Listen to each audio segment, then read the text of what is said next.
November 13th, 2008. It's Thursday morning in Rock Island, Illinois, one of the quad cities that bracket the banks of the Mississippi as it flows between Illinois and Iowa. The Quad Cities are Rock Island and Moline on the Illinois side, and Davenport and Bettendorf across the river in Iowa. It just seems like one big city.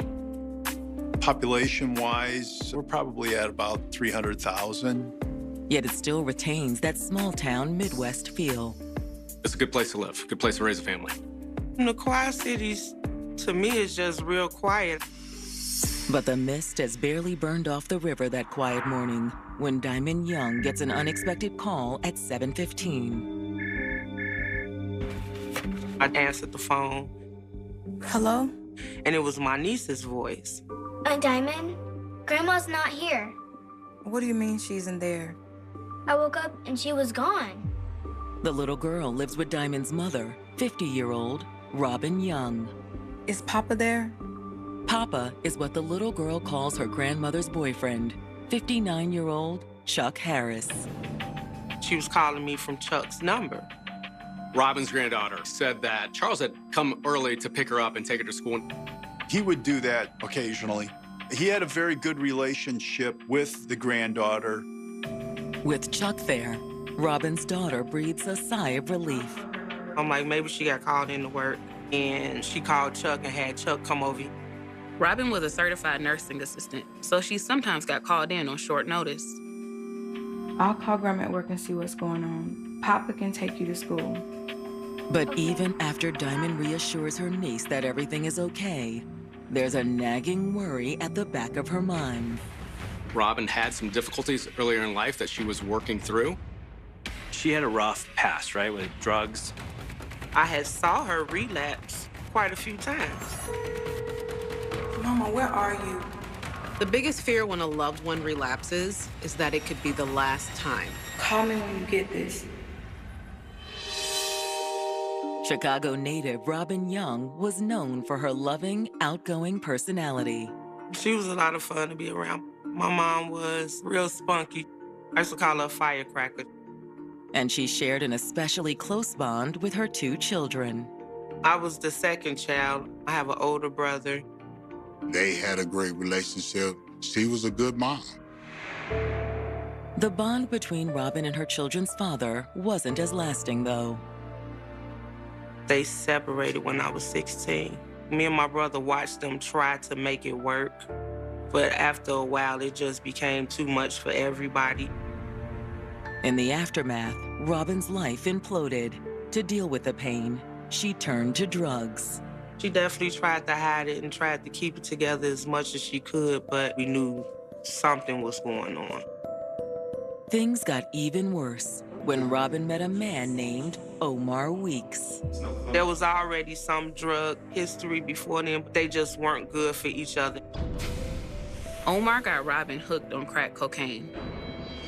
To watch her go from being such a strong person who could hold it down to, that was hard to watch. Robin did try to kick the habit. She went to treatment multiple times. She did.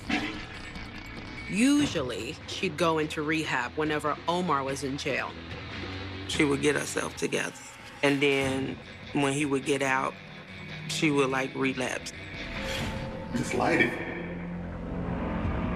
When people are in dark places, sometimes it's kind of hard to get out. But in 2005, when Omar went to jail for more than 3 years, Robin tried to make a clean break. I was living in Rock Island, so she came, stayed with me for about 3-4 weeks, and she got her an apartment. Quiet life in the Quad Cities was the change she needed. She was doing good. She was in a good place. She came here and got her life together. Robin took classes to become a certified nursing assistant. I remember her being nervous because it had been so long since she had been to school. She got her certification and a job at a local nursing home. She took a lot of pride in her job. She took very good care of the patients. She just generally is a nurturer. That same nurturing spirit showed in Robin's loving relationship with her granddaughter. I think it speaks volumes that she took her granddaughter in and allowed the granddaughter to live with her. I believe that my mom felt like she could right some wrongs with me, with my niece. She was making the most out of her second chance. Robin also opened herself up to love again with a man named Chuck Harris. He was a really nice guy, nice-looking guy, clean-cut, very friendly. Like Robin, Chuck was a Chicago native who'd come to the Quad Cities looking to start over. He had a long history of drug abuse. They met in Narcotics Anonymous. They had some of the same struggles. And like Robin, he'd turned his life around. Charles worked at a treatment and rehabilitation facility in Davenport. He was down to earth. He was quiet. He seemed like he was a humble guy. They were good with each other. They were real cute together. Chuck also helped Robin take care of her granddaughter. She called Charles her papa. It was always them three together. It seemed like everything was going great. Big rainbow flower. He was happy and she looked very happy.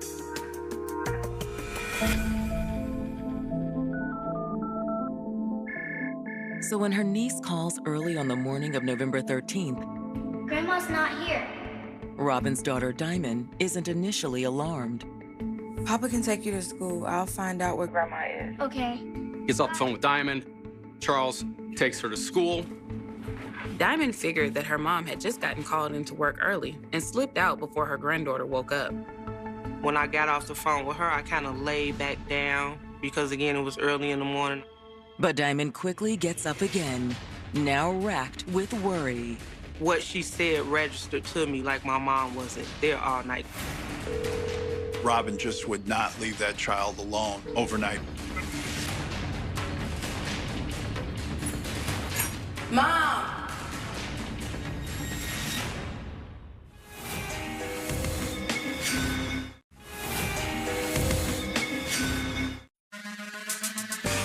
After years of struggling with addiction, 50-year-old Robin Young had finally turned her life around.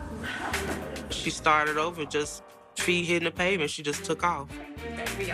She was taking care of her granddaughter, her son's daughter. I'm drawing a huge rainbow flower. She had a good job. And she'd found love with a new boyfriend, Charles Harris. It seemed like they was in a good place. But now Robin has disappeared. Robin's granddaughter woke up and saw that her grandmother wasn't home, which was very unusual.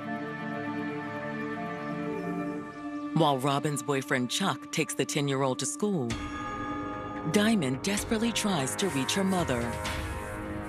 There's no way that Robin would just take off and leave her granddaughter. Mama, where are you? Call me when you get this. Her phone just kept going to voicemail. And so I called her job. They said she wasn't there. Diamond was very concerned. I done contacted everybody that I know that would even know anything about my mom. Even more odd, when she tries to follow up with Chuck, she can't get a hold of him either. Called him like 3 times and he never answered. Unable to reach Chuck, Diamond goes to her mother's apartment. Mom! I went over and kind of looked around to see if was her purse gone or her little wallet. The wallet is there. It's weird. But Diamond notices that some things are missing. Her debit card wasn't in it. Robin's cell phone was also nowhere to be found inside the apartment. Is it possible Robin had run off without telling anyone? Robin had a history of drug addiction, so a relapse wasn't out of the question. However, Diamond can't shake the feeling that this isn't drug-related. To just disappear, she would never do that. Diamond couldn't help but think that her mom may be in real trouble. After searching her mom's apartment, Diamond picks up her niece from school. I took her back to my mom's house, and I was asking her, well, what was she doing yesterday? The little girl says her grandmother had been at work when she got out of school on Wednesday. Charles picked her up from school, brought her home, and left because he said he wanted to get some rest before he had to go into work that night. About 8:30, Robin comes home. I'm sure it's missing. I'm looking at it right now. It's not here. My niece said when she came in, she was arguing with somebody on the phone. But not long after arriving home, according to her granddaughter, Robin had abruptly left. You go ahead and go to bed now, sweetie. I'll be back in a little while, okay? Okay. What now? She said as my mom was leaving, she got to arguing on the phone again. But who was the person on the other end of the phone? If Robin had relapsed and started taking drugs again, maybe she had gotten into some kind of trouble. I just had no idea who we were dealing with. After arranging a sitter for her niece, Diamond drops by Chuck's apartment across the river in Davenport, Iowa. I still have not heard from him. Nobody's answering his door, so I'm knocking on the neighbor's door. And the woman that lived across from him was just like, have you heard anything? Chuck told me Robin's missing. Where? This morning. According to Chuck's neighbor, after taking Robin's granddaughter to school, he came home, but left again quickly. Chuck told his neighbor that he was going to go looking for Robin. Then the neighbor told Diamond there had been no sign of him since. I thought maybe something happened to them both. Like, he must have went and tried to get my mom, and something happened to them. Diamond goes to the police and reports her mother missing. They issued a be on the lookout for Robin, Chuck, and both of their cars and passed that information along to the local news media. They also contact the police in Davenport. Once Davenport police learned the situation, they headed over to Chuck's apartment to do a welfare check.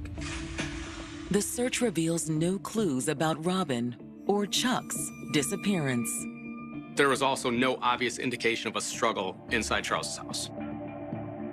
There's no indication that Chuck has been back since that morning either. With the information that both Robin and Charles were missing, we felt pretty strongly that something serious had happened. When detectives go to search Robin's apartment, they find the first real indication that she might be involved in something dangerous. The police found several 9mm cartridges hidden inside Robin's apartment. We didn't find any firearms in the residence. Maybe she'd taken the gun with her for protection. Check this out. But where could she have gone? Detectives believe they may be able to find out. Look, no ATM card. Her debit card was missing. We contacted her bank and subpoenaed the information for her bank account. It's a very good tool to track the movements of an individual. Thank you. When detectives get the information from the bank, it shows that Robin, or whoever has her card, is on the move. The card is being used traveling across Illinois. There was money being withdrawn on the south side of Chicago. Was it possible Robin had relapsed and fallen back into her old life?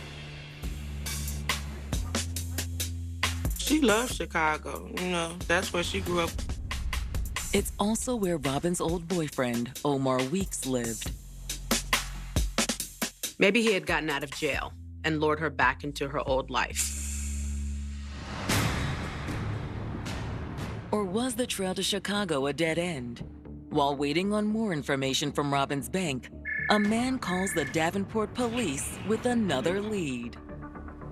He tells us that he was walking and he passed by the vehicle that he saw in a news story. Our patrol officers respond. They look inside the vehicle and they see a female slumped over in the back seat. The vehicle was opened to see if she needed medical assistance. As soon as they opened the door, officers realized they were too late.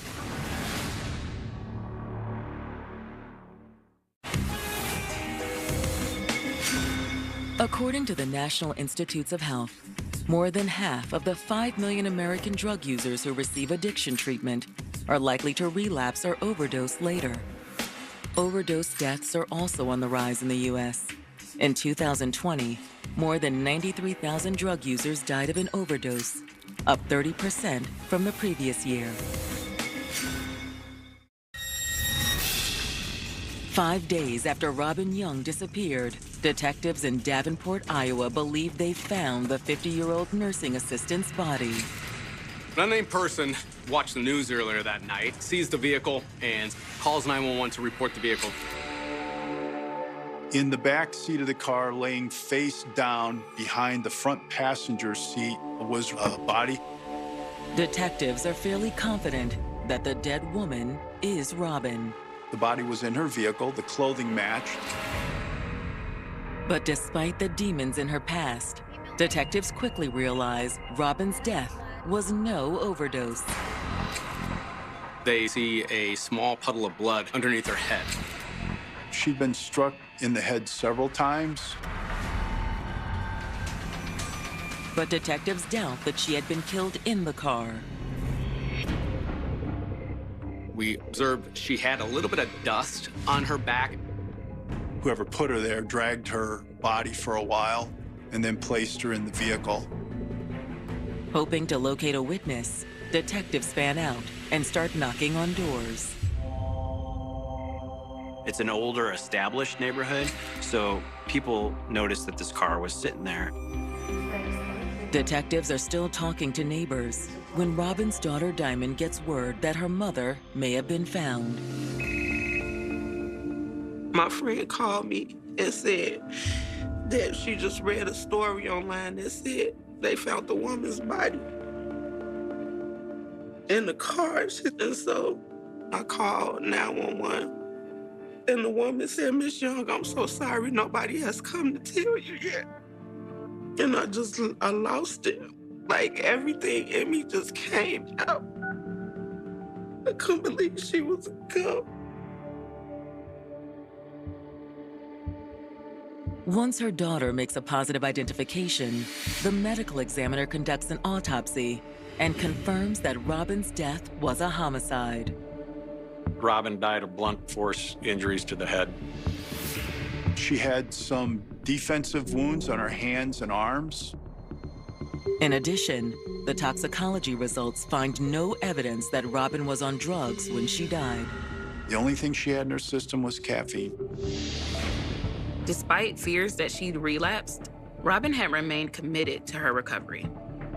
But now that it's clear Robin has been murdered, one question remains. Who would want to do her like this?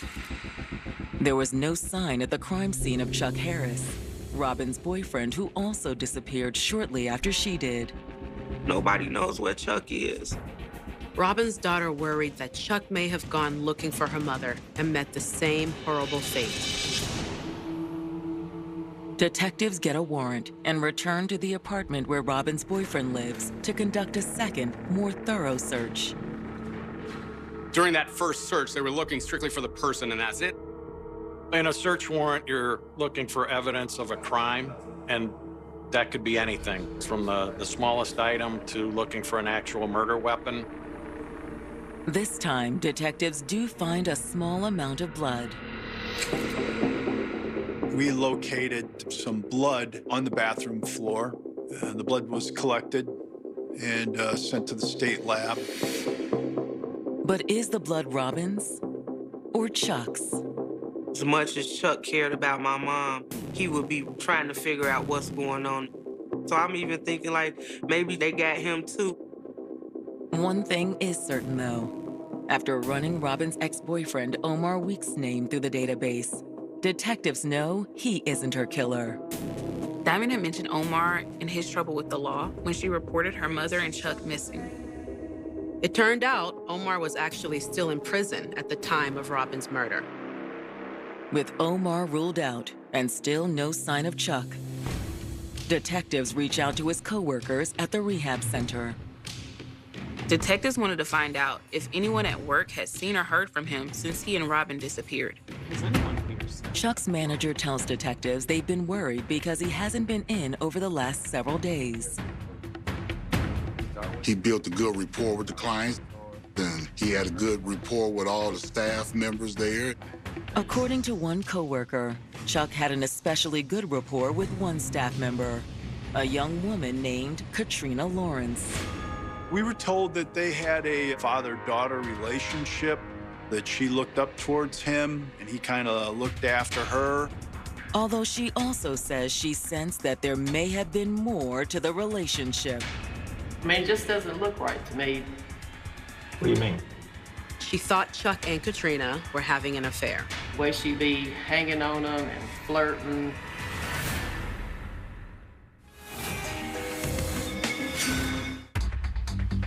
Detectives investigating the murder of Robin Young have learned that her missing boyfriend, Chuck Harris, may have been seeing another woman on the side.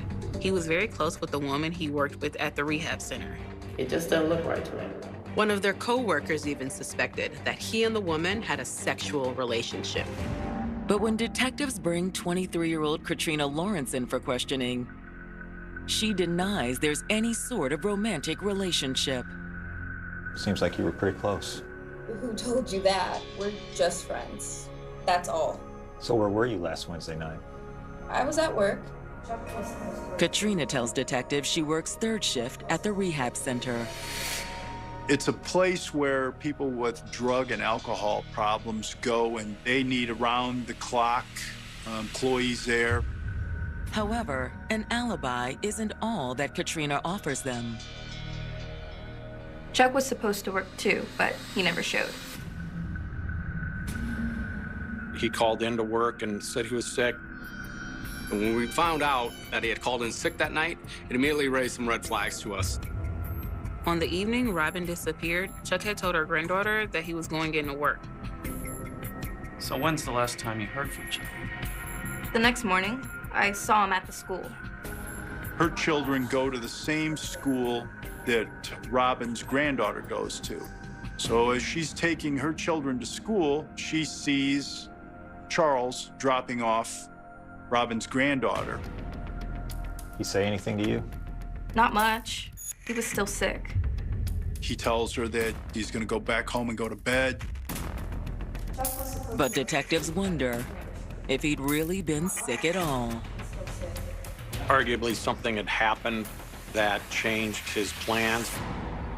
Hoping to learn more, detectives pull Chuck's phone records, which reveal that Katrina and Chuck had a long phone conversation on Thursday morning.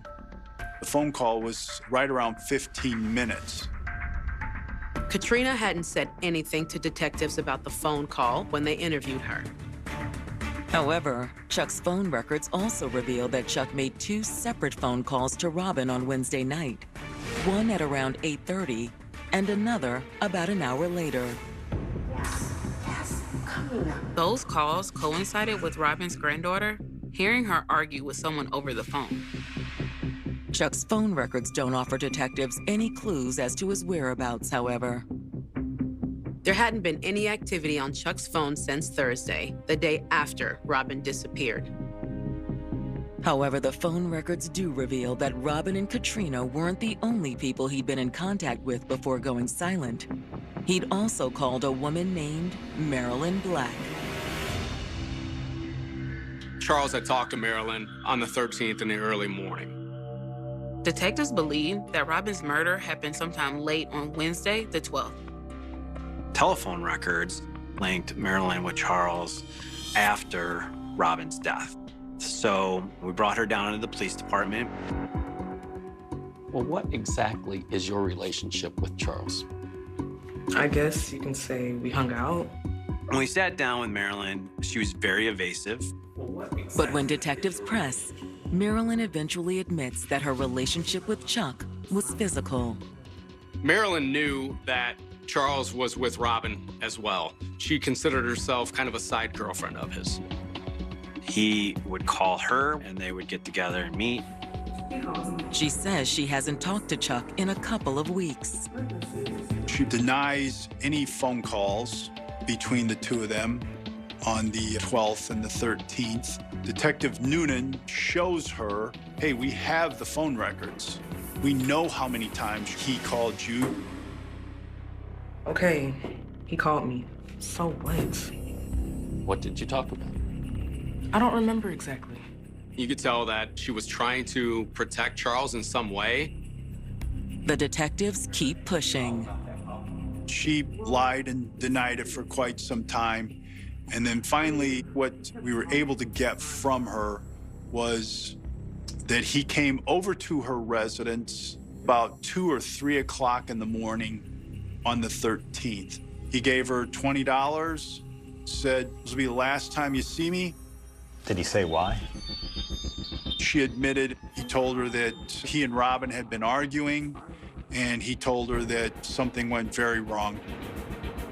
He wouldn't tell me what it was about. But she does say that something Chuck had told her in the past made her fear the worst. He would tell her that when he got mad, he would turn into Chucky. Chucky? You know the dolls in the movies, the ones that come alive? The one that kills people? Yeah. He portrays himself to the outside world as a very quiet, respectful person, but we really start realizing how violent and dangerous he really is. But it's not until they pull Chuck's criminal records that detectives learn the staggering truth. Charles Harris had a very violent criminal history. His problems extended beyond drugs. He had killed before.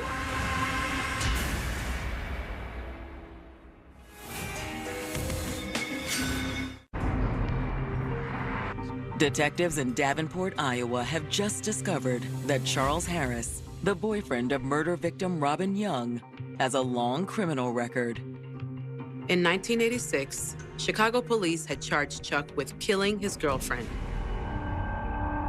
She tried to end the relationship, and Charles kept stalking her. And then one night, Charles climbed in a window, and he stabbed her to death. Charles was convicted of voluntary manslaughter and served a little over 3 years before being released on parole. 4 years later, he was arrested again. He had another very violent domestic assault in the Illinois part of the Quad Cities.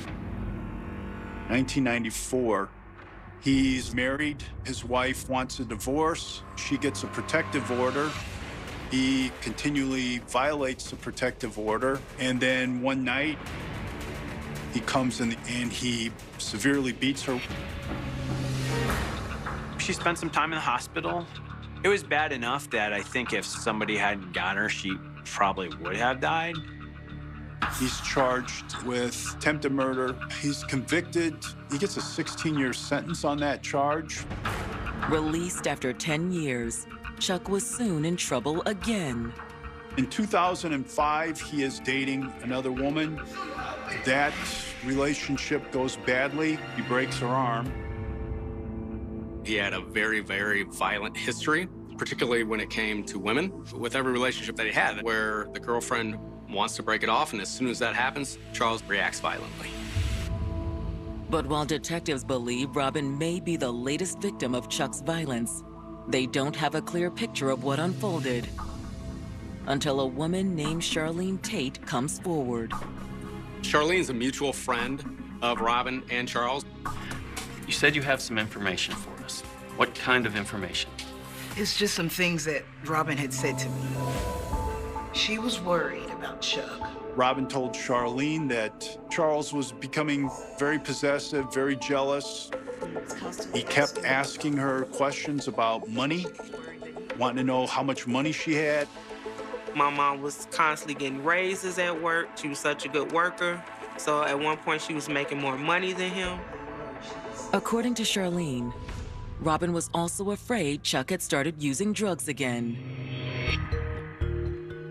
I'm not sure if he relapsed. I do remember her saying that he was displaying some behaviors that she hadn't seen from him before.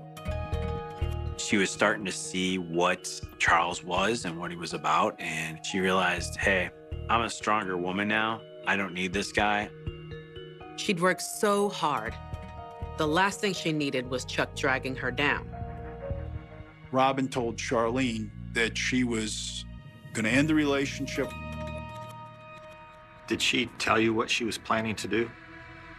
She mentioned something about a restraining order.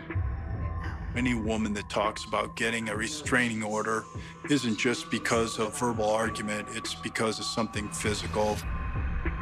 Charles Harris is a person whose way of solving problems is through violence, certainly when it comes to women. It's not enough for an arrest warrant, but detectives do obtain a warrant to detain Charles Harris as a material witness. A material witness warrant is a warrant for the apprehension of somebody who cannot be served and alive, so we can compel them to come in and we can ask questions. But first, detectives will need to find him, and they have a pretty good idea where to look. It was known Charles Harris was from Chicago, and Robin Young's bank card was being used in that area. The days following her disappearance, the bank card was used 12 times. I called a couple of the convenience stores that the card was being used at to pull the surveillance tape. Oh, smart. And the video leaves no doubt about who has Robin's debit card. That video showed the person using her ATM cards in Chicago. You could clearly see that it was Charles Harris.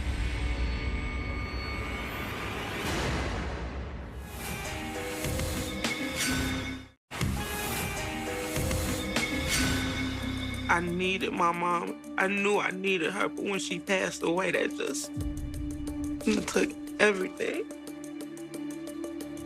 It just really just destroyed me, and I did not know how much. And then to know that she was taken by the hands of somebody who claimed to love her, who sat in your house, who just betrayed herself as somebody else. I think that's what hurt the worst. Detectives investigating Robin Young's murder have uncovered evidence that her boyfriend, Chuck Harris, is likely the one who killed the 50-year-old nursing assistant. He had my mom's debit card, and he was using her debit card. Detectives had surveillance video from a Chicago convenience store that showed Chuck using the card. He walks into the gas station, goes right to the ATM, take money out of her account. In the week following Robin's murder, Chuck had used the card at several locations on the south side of Chicago. So that bank card assisted us in not only proving that he was using the card through surveillance videos, but also helping us track down where he was at.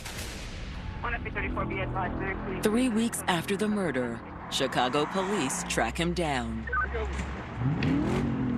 They locate him on December the 2nd, driving in the city of Chicago.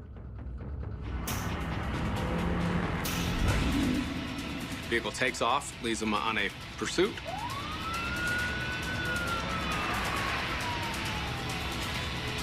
Eventually, more units arrive and manage to cut him off.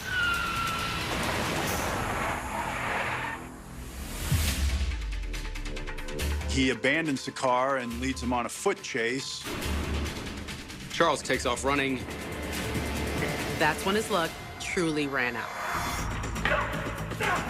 A U.S. Marshal that's leaving his residence to go to work turns and looks and sees Charles Harris running from the police. After a quick tackle by the off-duty marshal, police take Chuck into custody. He was in the Chicago Police Department's lockup, so we went down there. You owe some people an explanation. Yeah. Especially one little 10-year-old girl. Faced with the reality of what he'd done to Robin and her granddaughter, Chuck agrees to talk. He looked completely defeated. His explanation was that Robin had told him the relationship was over the afternoon on the 12th. She told him to get out and that he went home. But according to Chuck, Robin had showed up at his apartment later that night. Apparently, that's where Robin went after she sent her granddaughter to bed. He said as soon as she came over, they started to argue. We were arguing about money. That's all we were arguing about. According to Chuck, the argument that night had turned violent. What happened? She hit me with something. Charles claimed that Robin hit him over the head with a pipe. What happened after she hit you? I hit her back. It's a very similar story to Chuck's previous attack on his ex-wife. These two situations are almost exactly the same. There's an argument that goes too far, hits her, and blames it on the woman.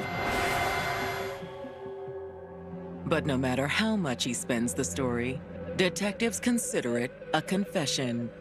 They charged him with first-degree murder.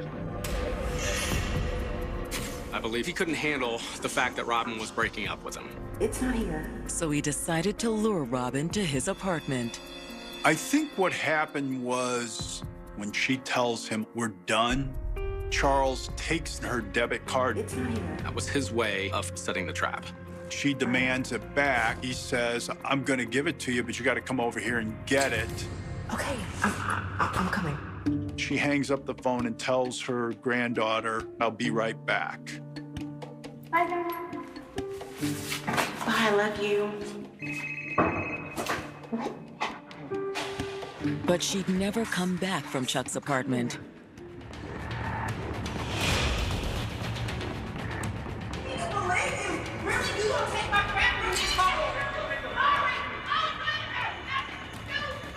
He hit her over the head 2 or 3 times. He then put Robin's body in the back of her car, drove away from his place, and left her there. Why he picks that location, I don't know. How he gets back to his apartment, he could have walked. The next morning, he'd stopped off at Robin's apartment as if nothing had happened. It seemed that by pretending he'd just gotten off work and taken Robin's granddaughter to school like usual, Chuck was trying to set up an alibi. Then he'd left town. He fled to Chicago, where he can blend in and feel safe. Now, though, he's back in Iowa and facing a murder charge. We were ready to go to trial. It was a very good case. But a jury will never hear it. On June 2nd, 2009, the day Chuck's trial is supposed to begin, the defense and prosecution agree to a plea deal. The prosecuting attorney has to look at what is best for the case and what's best for the family, what's best for public safety. You have to consider a plea as a guarantee. Under the terms of the plea, Charles Harris is sentenced to 45 years in prison. He'll be 84 years old by the time he's eligible for parole. That's about as close to a life sentence that you can get. It isn't enough for Robin's daughter. She's never coming back, so even with them catching, he's been to prison so many times, I don't even feel like that's punishment for him. But there is some solace, that at least he will never get another chance at life, which is exactly what he took from Robin. It's so sad that somebody who had a rough life finally got it back together, and then this happens. She was working, doing everything right, and fell in with the wrong guy. But even a ruthless killer can't diminish all that she overcame. Her story always makes me just feel like even when I feel like giving up, don't, because she never did. I don't know anybody that was more proud of her than I was. My mom was a great person.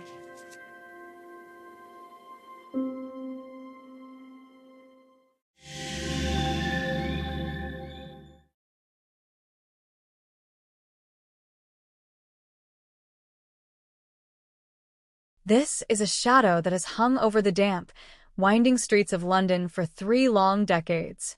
A whisper in the fog, a chilling question that refused to be buried by the relentless march of time. Imagine a rainy autumn night in 1994, the kind of night where the city lights blur against the wet pavement and everyone locks their doors just a little bit tighter. Behind one of those locked doors, in a quiet, unassuming terraced house in a respectable neighborhood, a nightmare was unfolding in absolute silence. There was no forced entry, no shattered glass, no muffled screams echoing through the thin walls. Just a sudden, mysterious disappearance that would soon morph into one of the most baffling homicide investigations in British history. The victim was swallowed by the dark, leaving behind a pristine home, an untouched cup of tea growing cold on the kitchen counter, and a single, almost microscopic anomaly, a solitary strand of hair that did not belong to her. For 30 years, this strange clue sat in an evidence box, a silent witness to a brutal crime, waiting for science to catch up with the truth. This is not just a story of murder. It is a story of a ghost that haunted a community, a predator who hid in plain sight, and the breathtaking power of modern forensics. Welcome to a journey into the dark heart of a true cold case. The victim was 26-year-old Eleanor Vance, a primary school teacher whose radiant smile and gentle demeanor made her the beloved heartbeat of her local community. Eleanor was a creature of habit, a woman who found comfort in routine and safety in the familiar. She walked the same route to the local school every morning, stopped at the same bakery for her Sunday bread, and always, without fail, called her mother every evening at 8 o'clock. She was the absolute last person anyone would expect to be pulled into a violent tragedy. Her neighborhood was the kind of place where neighbors watered each other's plants and kept spare keys, a tight-knit enclave where the concept of violent crime felt like fiction reserved for the evening news. When Eleanor failed to show up for work on a crisp Tuesday morning in November, the absence was immediate and glaring. The headmaster's call to the police was not driven by protocol, but by genuine, gripping panic. Eleanor would never abandon her students. As the first patrol car pulled up to her neatly kept home, the air was thick with an unspoken dread. The silence of her house was heavy, suffocating, and terrifyingly absolute. Stepping into Eleanor's home, the detectives were met with a scene that defied all logic and immediately triggered a wave of community shock. The living room was perfectly tidy. A book lay open on the coffee table, a pair of reading glasses resting neatly beside it. There were no signs of a struggle, no overturned furniture, no blood. The back door was securely locked from the inside. The front door showed no signs of tampering. It was as if she had simply evaporated into the London air. But it was in the bedroom that the illusion of peace shattered. The bedclothes were violently torn back, the mattress askew, and a single, chilling detail stopped the lead investigator dead in his tracks, a small, almost imperceptible smudge of dirt on the pale carpet, and right next to it, trapped in the fibers of a heavy wool blanket, a strange clue, a single, dark, coarse hair. It wasn't Eleanor's. It was the only foreign object in a room that had been meticulously sterilized by the killer. The perpetrator had been careful, methodical, and chillingly calm, wiping down surfaces and eliminating fingerprints. But in their arrogance, they left behind a microscopic piece of themselves, a biological signature that would lie dormant for 30 years. As news of the grim discovery spread, the initial investigation exploded into a frantic race against time, tearing through the quiet neighborhood like a shockwave.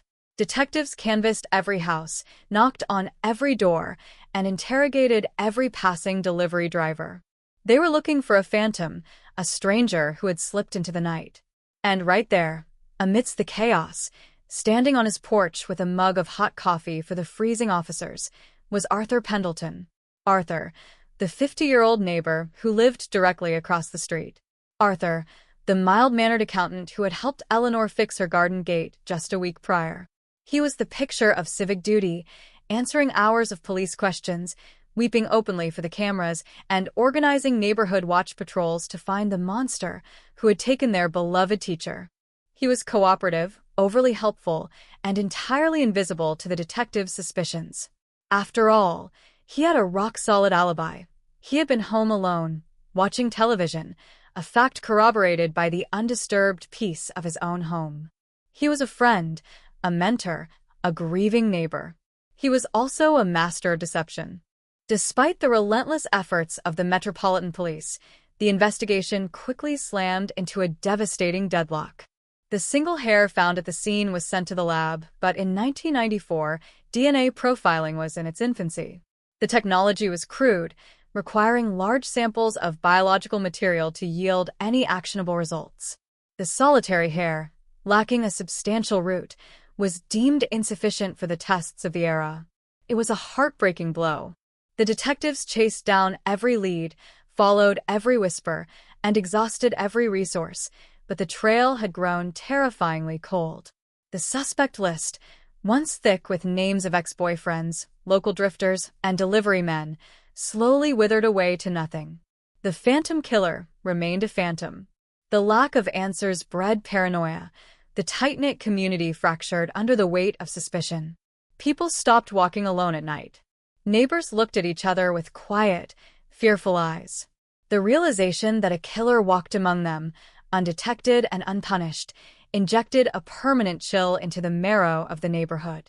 The case files grew thick, then dusty, as the active investigation slowly, agonizingly, ground to a halt.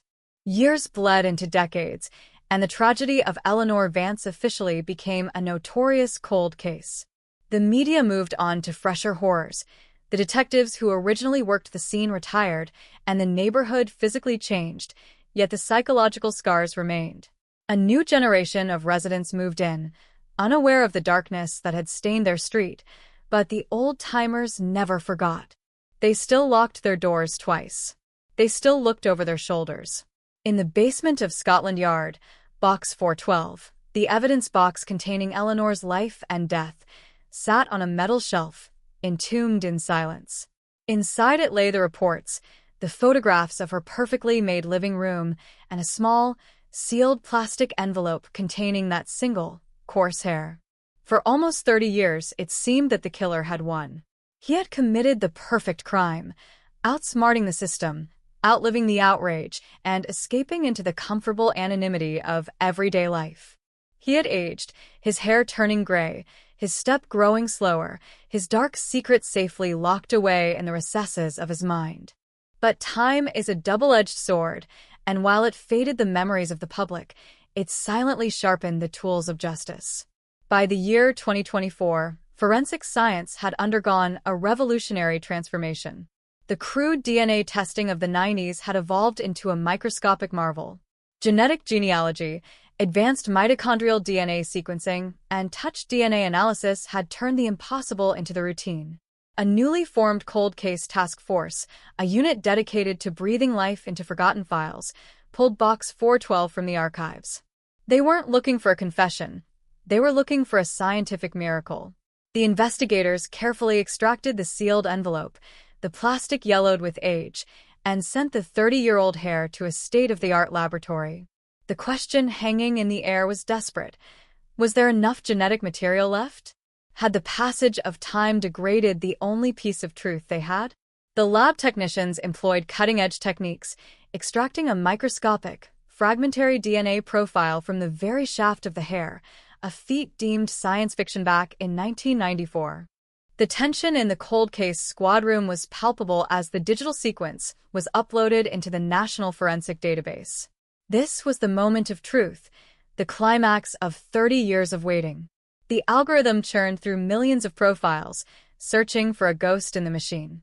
It didn't take days. It took mere minutes. The computer screen blinked, flashing a conclusive, undeniable match. The room fell into a stunned, deafening silence. The detectives stared at the name on the screen, their minds struggling to reconcile the data with reality. The system had not spit out the name of a known serial killer, a violent drifter, or an estranged lover. It pinged a familial match that led them directly to a man whose DNA was recently logged for a minor, unrelated traffic dispute.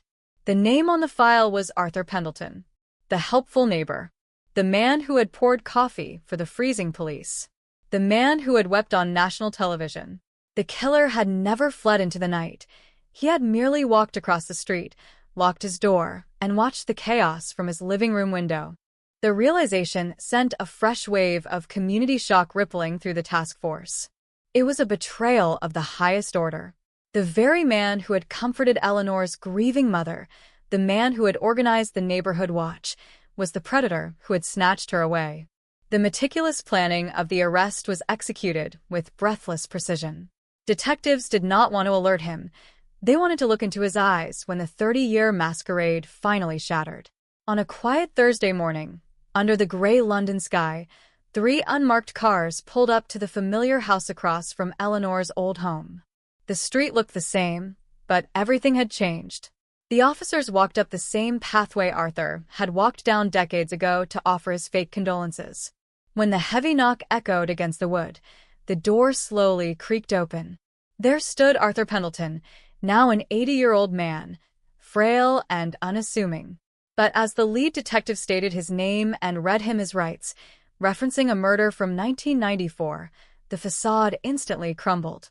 The color drained from his aged face, and the helpful neighbor vanished, replaced by the hollow, terrified eyes of a trapped killer.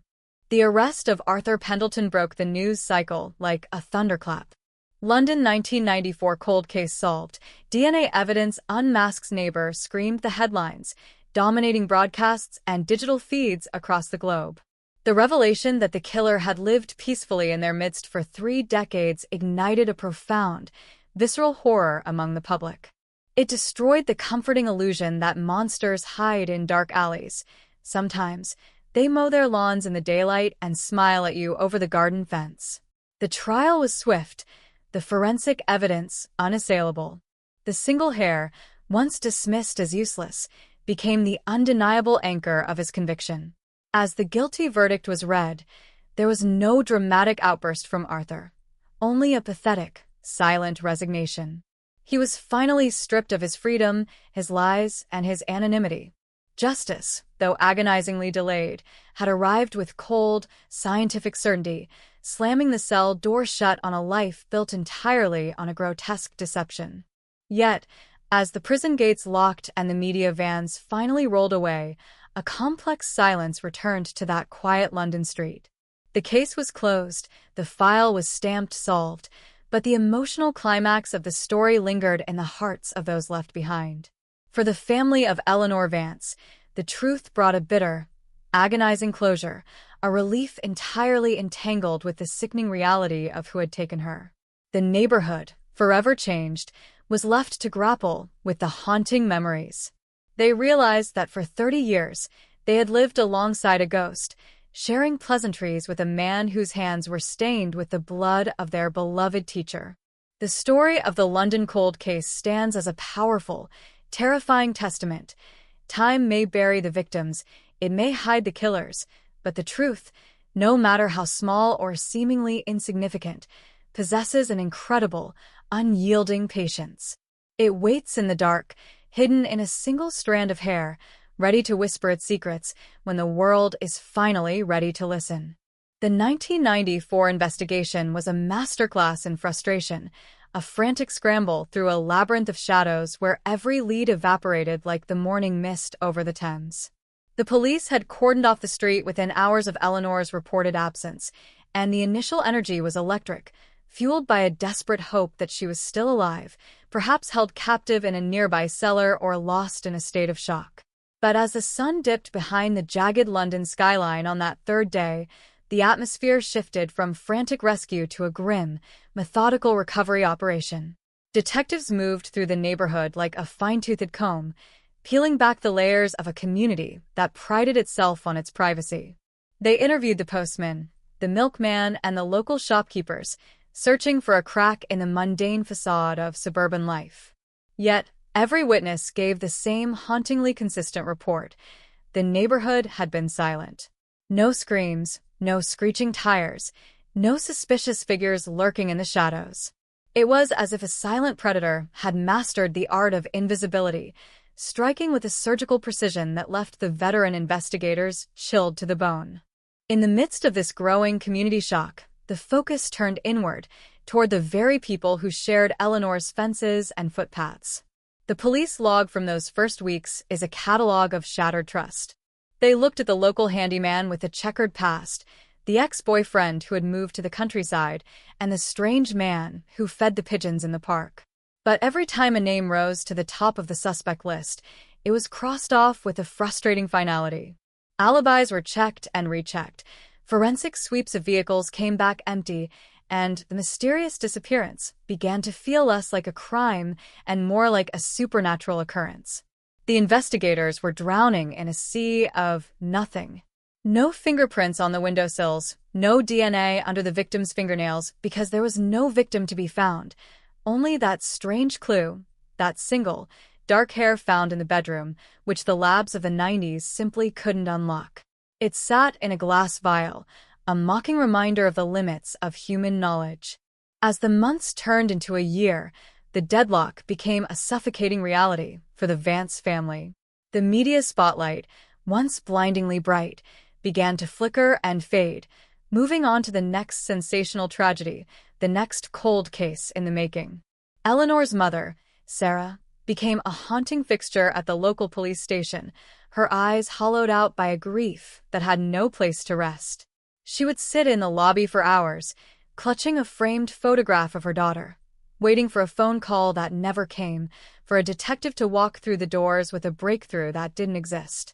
The community, once united in their outrage, began to retreat back into their individual lives, the collective memory of Eleanor Vance becoming a painful scar they preferred not to touch.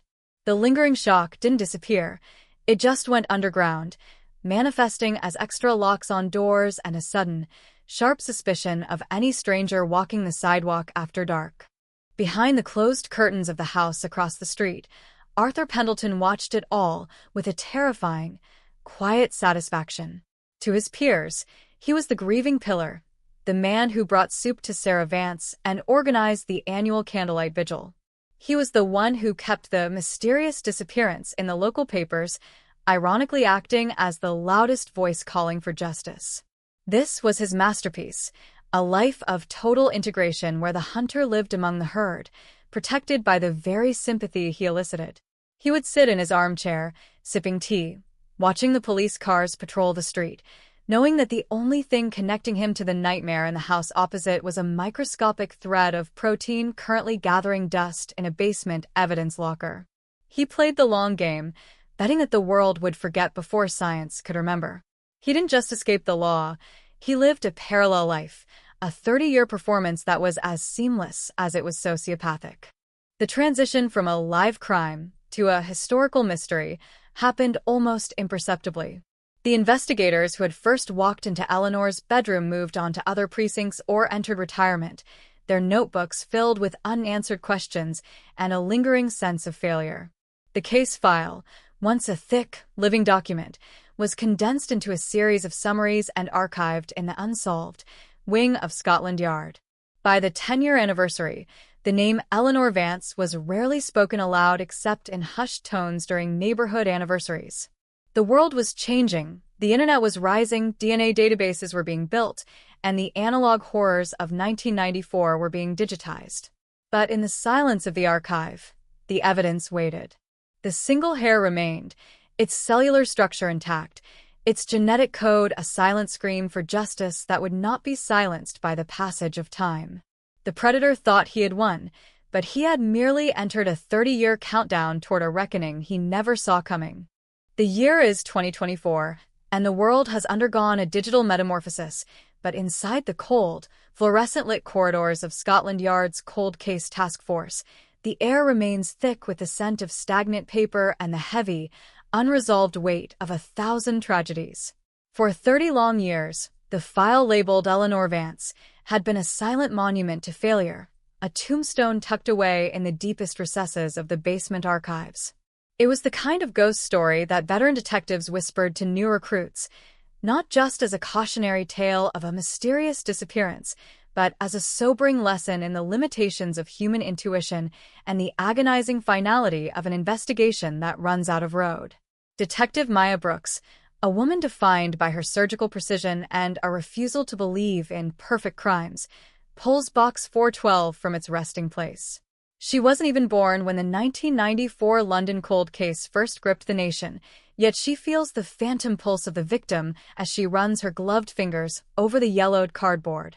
Inside this box lies the strange clue, the microscopic artifact that has waited 3 decades for the world to become smart enough to understand its secrets. It is a single, dark, coarse hair, trapped in a vial like a message in a bottle, floating on a sea of time, carrying the genetic signature of a monster who thought he had outrun God. This is the moment where the deadlock of the 90s meets the terrifying, godlike power of the 2020s. Brooks doesn't see an old mystery. She sees a biological map, a sequence of data points that the original investigators couldn't even dream of decoding. The transition from the analog world of 1994 to this high-tech hyperreality is jarring. We are no longer searching for a needle in a haystack. We are rebuilding the needle from its own atoms. The laboratory where Box 412 is now being opened is a cathedral of white light and humming processors, a place where community shock is manufactured through chemical reagents and supercomputers. The technicians move with a clinical, almost religious reverence. They know that this cold case is the ultimate test of their craft. Back in the 90s, the forensic team was defeated because the hair lacked a root, rendering it a useless fragment of keratin in the eyes of the law. But in 2024, we have learned to listen to the whispers of the shaft. They are using whole genome sequencing and forensic investigative genetic genealogy, a process that turns a single strand of hair into a sprawling family tree that reaches back through generations. The tension in the lab is a living thing, a coiled spring of anticipation as the extraction begins. This is the unsolved mystery, being stripped down to its base pairs.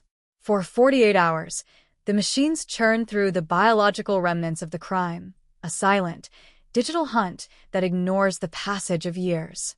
Every tick of the clock is a heartbeat in the resurrection of Eleanor Vance's story. Brooks stays in the lab, fueled by black coffee and the haunting memory of the lingering shock that still paralyzes that quiet London street. She thinks about the mysterious disappearance that wasn't a disappearance at all, but a violent theft of a life. She thinks about the killer, who is likely sitting somewhere right now, perhaps watching the news, perhaps feeling a sudden, unexplained chill in his bones as the ghost of his past begins to stir. The computer screens flicker with cascading lines of code, a digital waterfall that is searching for a name, a face, a home. They aren't just looking for a match in a criminal database. They are hunting for a shadow that has blended into the sunlight. And then the notification pings, a sharp, digital chime that cuts through the hum of the laboratory like a scream. The community shock is about to be unleashed from a 27-inch monitor. The algorithm has finished its work. It didn't find a match in the felon records. It found something far more devastating. By tracing the DNA of distant cousins and second-tier relatives who had uploaded their data to commercial ancestry sites, the software has triangulated the source of the hair. It has mapped the lineage of a killer. Brooks leans in, her breath catching in her throat as the final name is rendered in harsh, white text against the black background. The name isn't that of a known fugitive or a long-dead drifter. It is a name that appears in the 1994 witness logs over 50 times. It is a name that is synonymous with neighborhood safety and civic duty. It is the name of the man who held the most candles at the vigils, the man who gave the most tearful interviews to the BBC, the man who lived exactly 64 feet from Eleanor's front door. Arthur Pendleton. The neighbor. The friend. The wolf in the fold. The realization is a physical blow, a wave of nausea that washes over the task force. The cold case wasn't cold because the killer fled into the night. It was cold because the killer stayed and watched the grass grow over his victim's memory. Arthur Pendleton didn't hide in a basement. He hid in plain sight, protected by the very community shock he helped to cultivate. He was the one who comforted Eleanor's mother while her daughter's blood was still under his fingernails. He was the one who pointed the police toward imaginary suspects leading them into a 30-year deadlock with the skill of a master puppeteer. He has spent 3 decades living a double life, a seamless performance of a kindly old man, while the strange clue sat in a box, waiting for this exact Tuesday in 2024. The predator has aged, his hair has thinned, his step has slowed, but the DNA doesn't age. It remains a timeless, incorruptible witness to his atrocity. The operation to apprehend the unmasked neighbor is orchestrated with the silence of a midnight tide. Detective Brooks knows that a man who has lied for 30 years is a cornered animal with nothing to lose. There will be no sirens, no flashing lights, no cinematic shouting, at least not yet. They need the element of surprise to shatter the armor of his arrogance. Under the gray, overcast London sky, undercover units move into position around the familiar terraced house. Through long-range lenses they watch him. Arthur Pendleton is in his garden, meticulously pruning his roses, the very picture of geriatric peace. He looks like everyone's grandfather, a man of quiet routine and gentle hobbies, yet the data in Brooks' hand tells a story of a monster. Every movement he makes, the way he clips a stem, the way he wipes sweat from his brow, is a mockery of the life he stole. He is a ghost who thinks he is a man. As the tactical teams close the perimeter, the lingering shock of the neighborhood seems to thicken. People peer from their windows, sensing a change in the atmosphere, a ripple in the quiet street. They see the unmarked vans. They see the men in tactical vests moving with grim purpose toward Pendleton's gate. The air is charged with the electricity of a 30-year-old debt finally coming due. Brooks leads the way, her heart hammering against her ribs. She isn't just carrying a warrant. She is carrying 3 decades of unanswered questions and the weight of a family's destroyed peace. The unsolved mystery is about to have its ending written in handcuffs and cold, hard reality. The knock on the door is firm, final, and echoes through the street like a gunshot. It is the sound of the past catching up with the present. When the door slowly creaks open, there stands Arthur Pendleton. He is wearing a beige cardigan, his face a mask of confused, elderly innocence, the same mask he has worn since that rainy night in 1994. "Can I help you, officers?" he asks, his voice steady, practiced, a perfect imitation of a concerned citizen. But when Detective Brooks steps forward and holds up a high-resolution printout of the DNA match alongside the original 1994 evidence vial, the strange clue that traveled through 3 decades to find him, the mask doesn't just slip, it disintegrates. The community shock is mirrored in his eyes as the color drains from his face, leaving behind a gray, hollow shell. The 80-year-old man doesn't protest. He doesn't ask, "What is this about?" He doesn't even feign surprise. He simply sags against the doorframe, his lungs letting out a long, rattling breath, the sound of a 30-year life finally collapsing under its own weight. As the handcuffs click shut, the sound is a symphony of justice. The cold case officially breathes its last breath, and the long-delayed journey toward the truth begins its final, harrowing descent into the interrogation room. The neighborhood watches in a state of paralyzed, visceral horror as their pillar of the community is led away in chains. The mysterious disappearance of Eleanor Vance has finally been solved, not by a detective's hunch, but by the relentless, unyielding patience of a single strand of hair. The monster who lived among them is being taken into the dark, and for the first time in 30 years, the street feels like it might finally be able to breathe. But the story isn't over. The emotional climax is just beginning as the world prepares to hear the confession of the man who smiled at them for 30 years while hiding a nightmare in his heart. The air inside the interrogation room is a different kind of cold. It is a sterile, pressurized silence that feels as though it could shatter with a single heartbeat. Across a scarred metal table, 2 worlds are colliding: the cutting-edge vengeance of the future and the decaying secrets of 1994. Detective Maya Brooks sits perfectly still, her eyes locked on Arthur Pendleton, who looks smaller, more fragile, yet infinitely more sinister in the harsh, shadowless glare of the overhead LEDs. The community shock that paralyzed the street outside hasn't reached this room yet. Here, there is only the rhythmic hum of the recording equipment and the heavy, labored breathing of an 80-year-old man whose 30-year head start has just hit a dead end. This is the final confrontation, the moment where the strange clue, that single, dark hair, is no longer a microscopic fragment, but a mountain of evidence that is slowly crushing the life out of a master manipulator. Pendleton clutches a plastic cup of water, his hands trembling not with the frailty of age, but with the violent onset of reality. He is still trying to wear the mask, still trying to project the image of the helpful neighbor, but the DNA report lying between them is a physical manifestation of his doom. 30 years, Arthur. Brooks begins, her voice a low, dangerous velvet that slices through the stillness. 30 years of watching her mother cry. 30 years of walking past her empty house. Did you think the universe just forgot? She pushes a photograph across the table, not a gruesome crime scene image, but a picture of Eleanor Vance in her classroom, smiling, vibrant, and blissfully unaware of the shadow living across the street. The unsolved mystery is suddenly very human, and the deadlock that protected Pendleton for decades is evaporating in the heat of his own panic. He looks at the photo, and for a fleeting second, the mask flickers. He tries to speak, to offer one last deflection, one last neighborly lie, but his throat is a desert. He is realizing that the world has changed. The analog shadows where he hid his crime have been illuminated by a digital sun.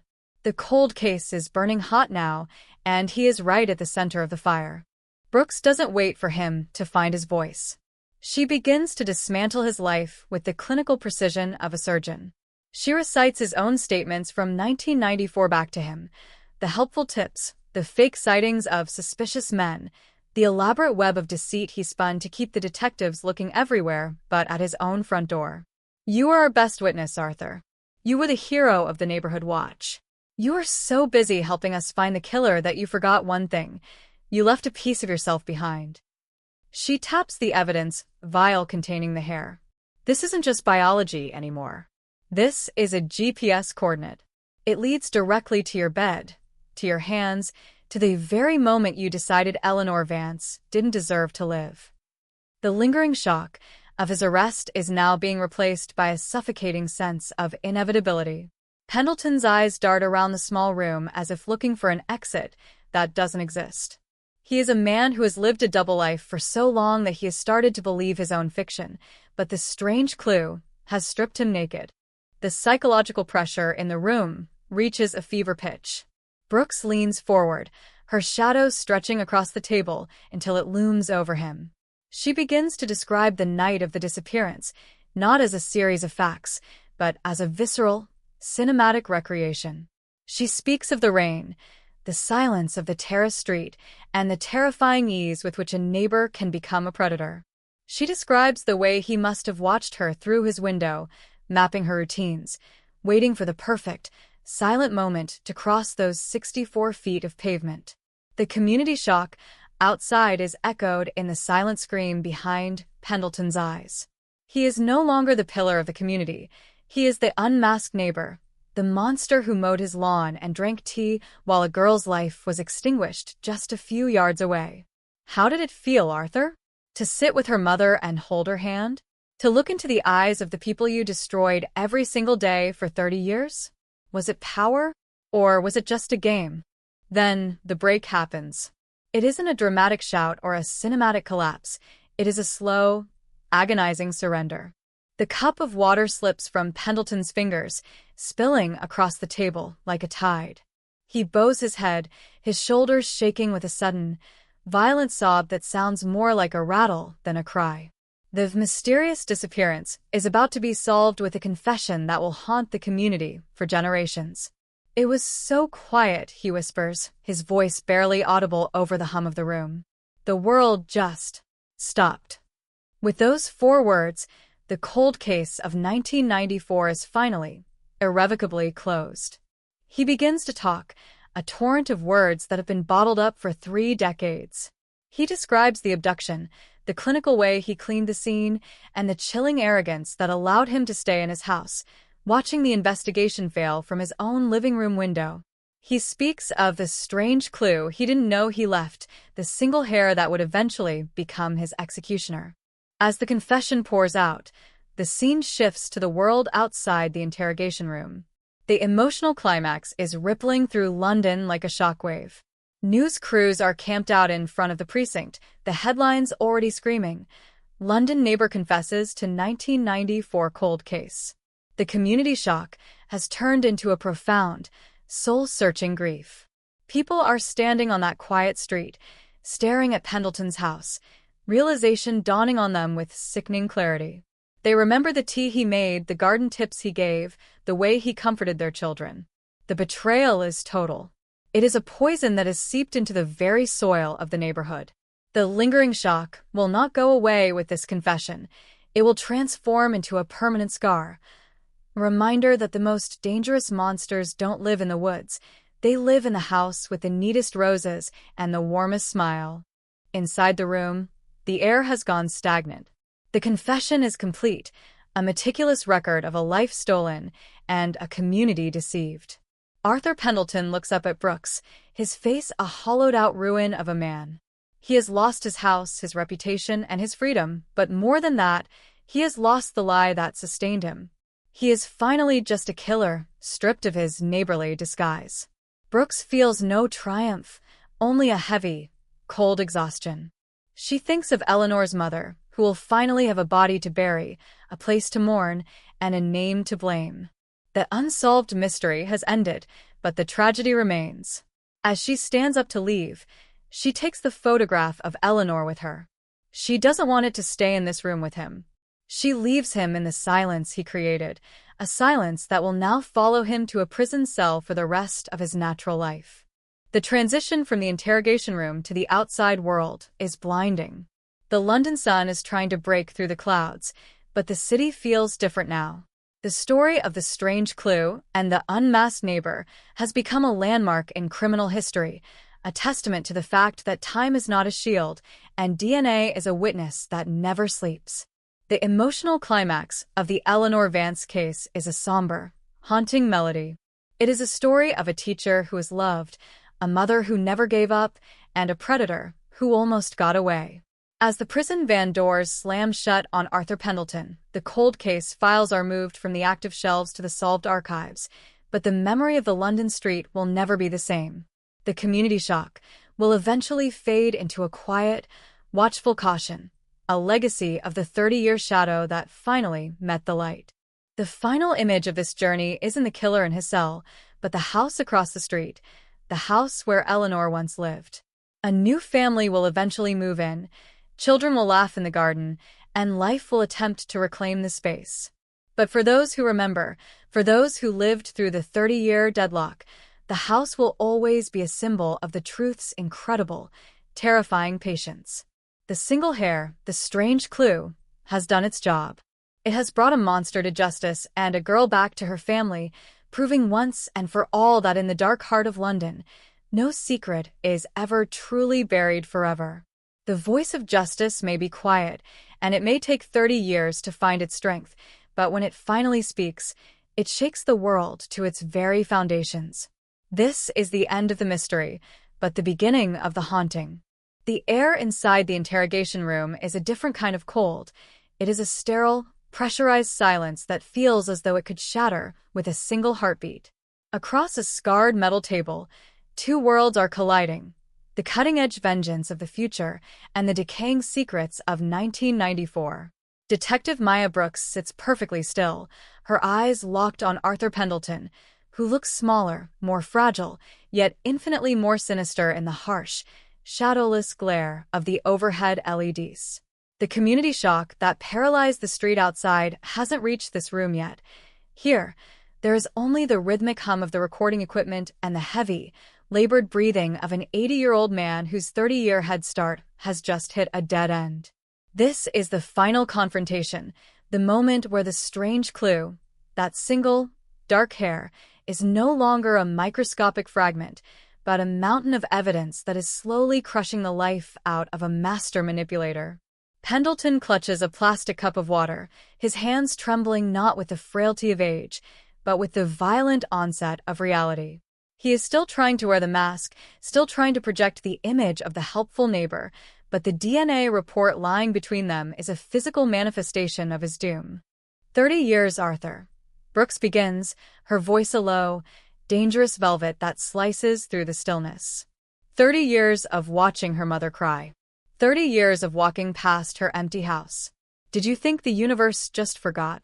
She pushes a photograph across the table, not a gruesome crime scene image, but a picture of Eleanor Vance in her classroom, smiling, vibrant, and blissfully unaware of the shadow living across the street.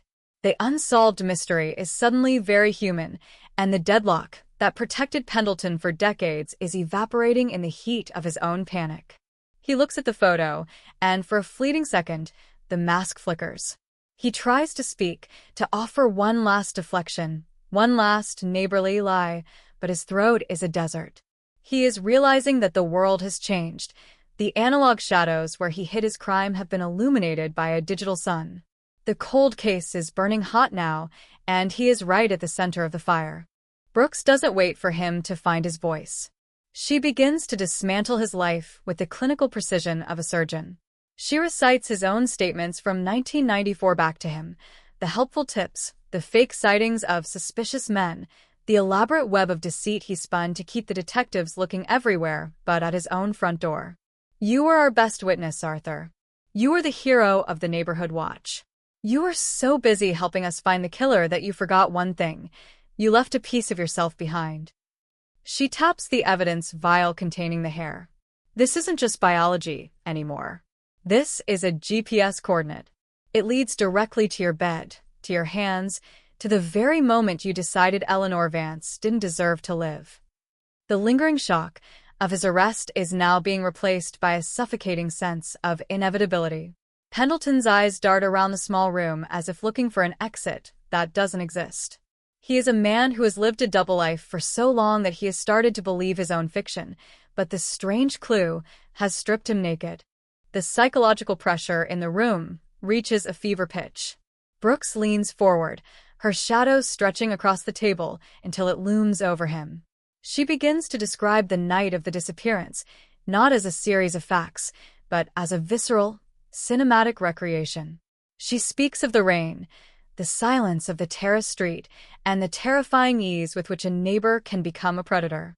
She describes the way he must have watched her through his window, mapping her routines, waiting for the perfect, silent moment to cross those 64 feet of pavement. The community shock outside is echoed in the silent scream behind Pendleton's eyes. He is no longer the pillar of the community. He is the unmasked neighbor, the monster who mowed his lawn and drank tea while a girl's life was extinguished just a few yards away. How did it feel, Arthur?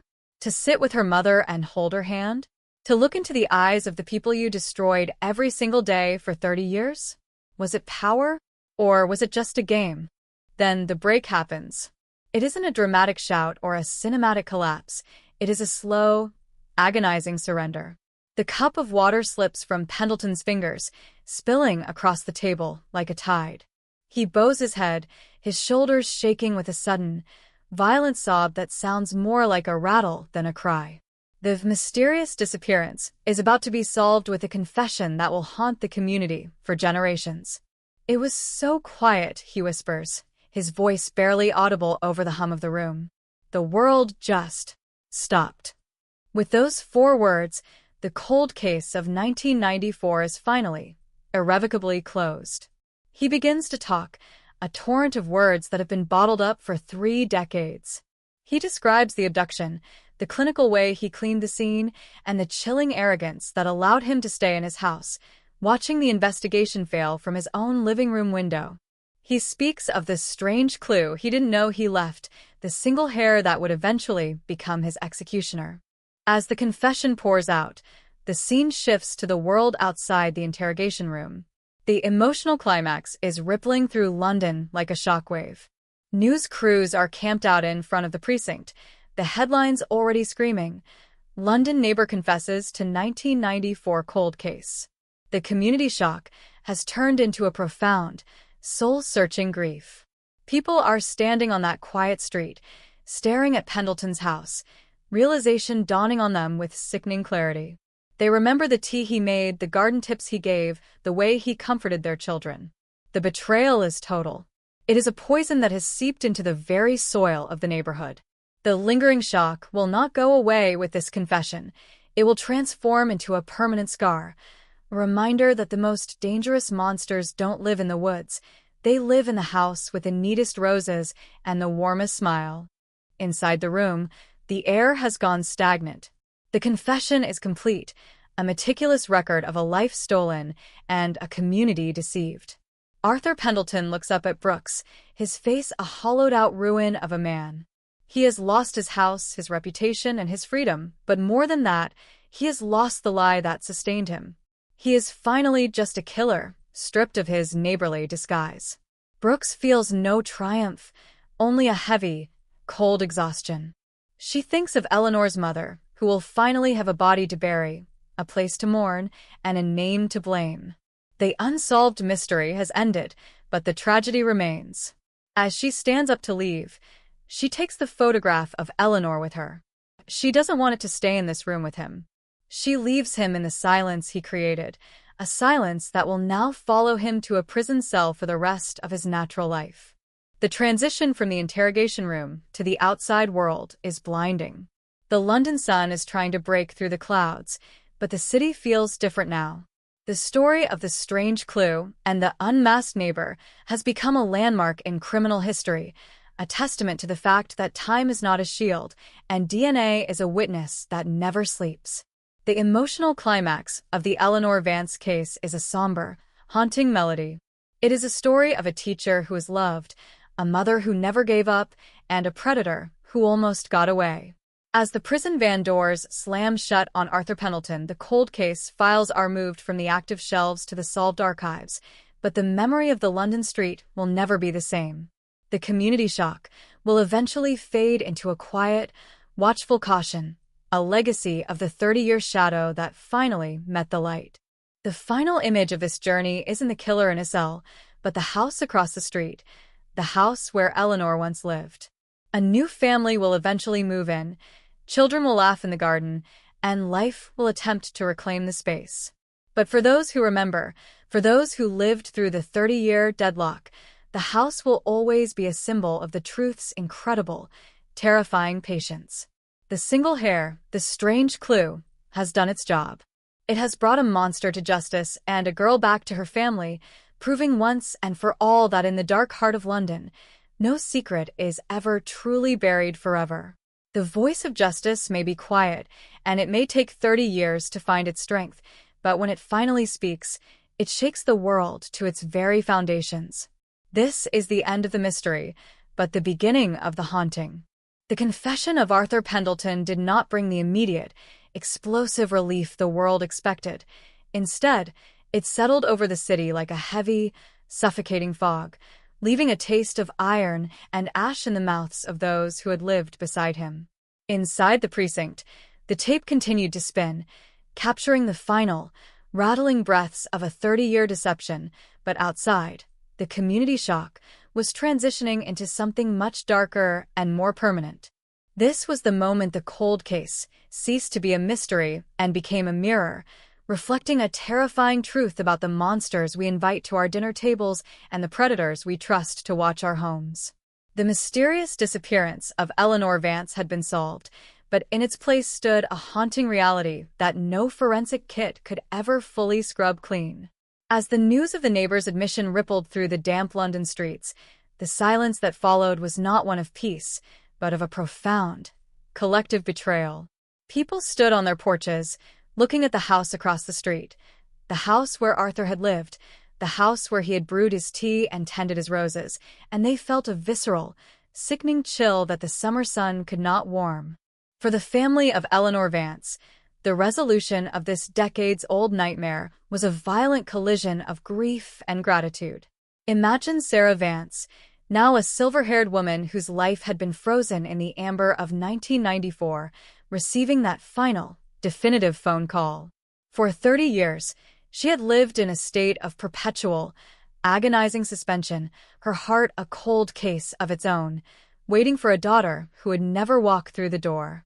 When Detective Brooks finally sat her down and delivered the truth, the full, unvarnished horror of what had happened 64 feet from her own front yard, The scream that left Sarah's lungs was 30 years in the making.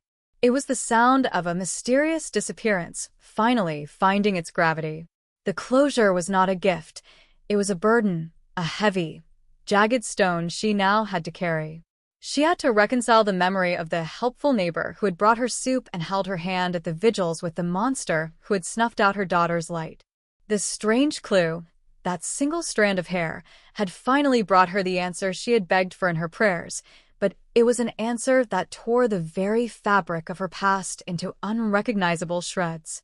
The trial that followed was a media circus of unprecedented proportions, a live crime, broadcast that gripped the nation's throat. Arthur Pendleton sat in the glass-walled dock, a frail, 80-year-old man who looked more like a librarian than a murderer, yet the evidence against him was an unassailable mountain of genetic certainty. This strange clue was the star witness, a microscopic thread of DNA that spoke louder than any lawyer's opening statement. The courtroom was packed with the very neighbors who had defended him, people who now sat in the gallery with eyes full of tears and fury. They watched as the prosecution laid out the timeline of a 30-year lie, showing how the cold case was meticulously maintained by the very man who claimed to be haunted by it. The defense tried to lean on his age, his frailty, and the unreliability of 30-year-old evidence, but the science of 2024 was a tidal wave that swept their arguments away. When the jury returned with a verdict, the word guilty echoed through the hall with the finality of a coffin lid slamming shut. The predator was no longer a neighbor. He was a number, a convict, a ghost being sent to a cell where the sun would never find him. But as the gavel fell and the prison van pulled away from the Old Bailey, the story didn't simply end. It began to seep into the soil of forensic history. The Soytok Sao 30 Nam case became a global case study, a beacon of hope for thousands of other cold case files gathering dust in archives from New York to Tokyo. It proved that time is no longer a sanctuary for the guilty, and that a mysterious disappearance is never truly over as long as a single biological fragment remains. This strange clue had revolutionized the way we think about justice, turning the most insignificant piece of trash, a hair, a skin cell, a smudge of sweat, into a time machine that can bring a killer to his knees decades after he thought he had escaped. Forensic teams across the globe began to look at their own unsolved mysteries through this new, digital lens, realizing that the truth isn't something that fades with age. It is something that waits, with a cold and terrifying patience, for the world to catch up. The neighborhood, however, could not move on so easily. The community shock had left a permanent scar on the street where Eleanor and Arthur had once lived. The houses stood as silent witnesses to a 30-year masquerade. People began to sell their homes, unable to bear the sight of the garden where a killer had pruned his roses while his victim's memory faded. The local pub removed the memorial plaque for Eleanor, not out of disrespect, but because the sight of her name now brought back the image of Arthur's smiling face standing beside it. The lingering shock had turned into a cautious, guarded way of life. Trust, once the bedrock of the block, had been replaced by a quiet, watchful suspicion. They realized that the mysterious disappearance had stolen more than just Eleanor Vance. It had stolen their sense of safety, their belief in the goodness of their neighbors, and the sanctity of their homes. Every time a floorboard creaked or a shadow moved across a window, they were reminded that a monster had lived among them for 30 years, and they had never even noticed the darkness in his eyes. The final emotional climax of this haunting saga didn't take place in a courtroom or a lab, but in a small, quiet cemetery on the outskirts of London. There, under the shade of an ancient oak tree, a new headstone was placed. It didn't say missing or disappeared. It bore the name Eleanor Vance, her birth date, and the date her life was stolen. For the first time in 30 years, there was a place for the flowers to go, a place for the tears to fall, and a place for the truth to rest. Sarah Vance stood before the stone, a small, frail figure against the vastness of the sky, and she whispered a final goodbye to the girl who had been a cold case for far too long. The strange clue had done its work. The unmasked neighbor was behind bars, and the mysterious disappearance was finally, mercifully, over. The silence in the cemetery was different from the silence in the interrogation room. It was a silence of completion, of a story that had finally reached its final, agonizing page. As the camera pans back from that quiet grave, we are left to grapple with the haunting legacy of the London cold case. It is a story that warns us that the past is never truly dead, and that the people we think we know are often the ones we understand the least. The community shock will eventually fade into history, and the name Arthur Pendleton will be forgotten, but the lesson of the strange clue will endure. It tells us that justice is a persistent hunter, that science is a light that can pierce the deepest fog, and that even after 30 years, the truth has a way of finding its way home. The damp streets of London continue to wind, the rain continues to fall, and the city continues its restless march into the future. But for one family and one neighborhood, the shadows have finally been chased away. The cold case is closed, the monster is caged, and Eleanor Vance is finally, truly free. The voice of the narrator fades into the sound of the London rain, leaving us with one final, chilling question. Who is living across the street from you, and what secrets are they hiding behind their smiles? In the end, this wasn't just a story about a murder. It was a story about the unyielding power of a single, dark hair, a strange clue that refused to let a killer sleep. It is a testament to the fact that no matter how long the night, the dawn is inevitable. The mysterious disappearance of 1994 has become the landmark justice of 2024, a cinematic reminder that in the world of crime and consequence, the truth is the only thing that lasts forever. As we look back at the community shock and the lingering trauma, we see not just the horror of the crime, but the breathtaking beauty of the resolution. The cold case is a ghost no longer. It is a victory, a hard-won triumph of the human spirit and the relentless pursuit of the light. And as the screen fades to black, the image of that single, dark hair remains, a tiny, microscopic thread that held the weight of a world's justice in its grasp.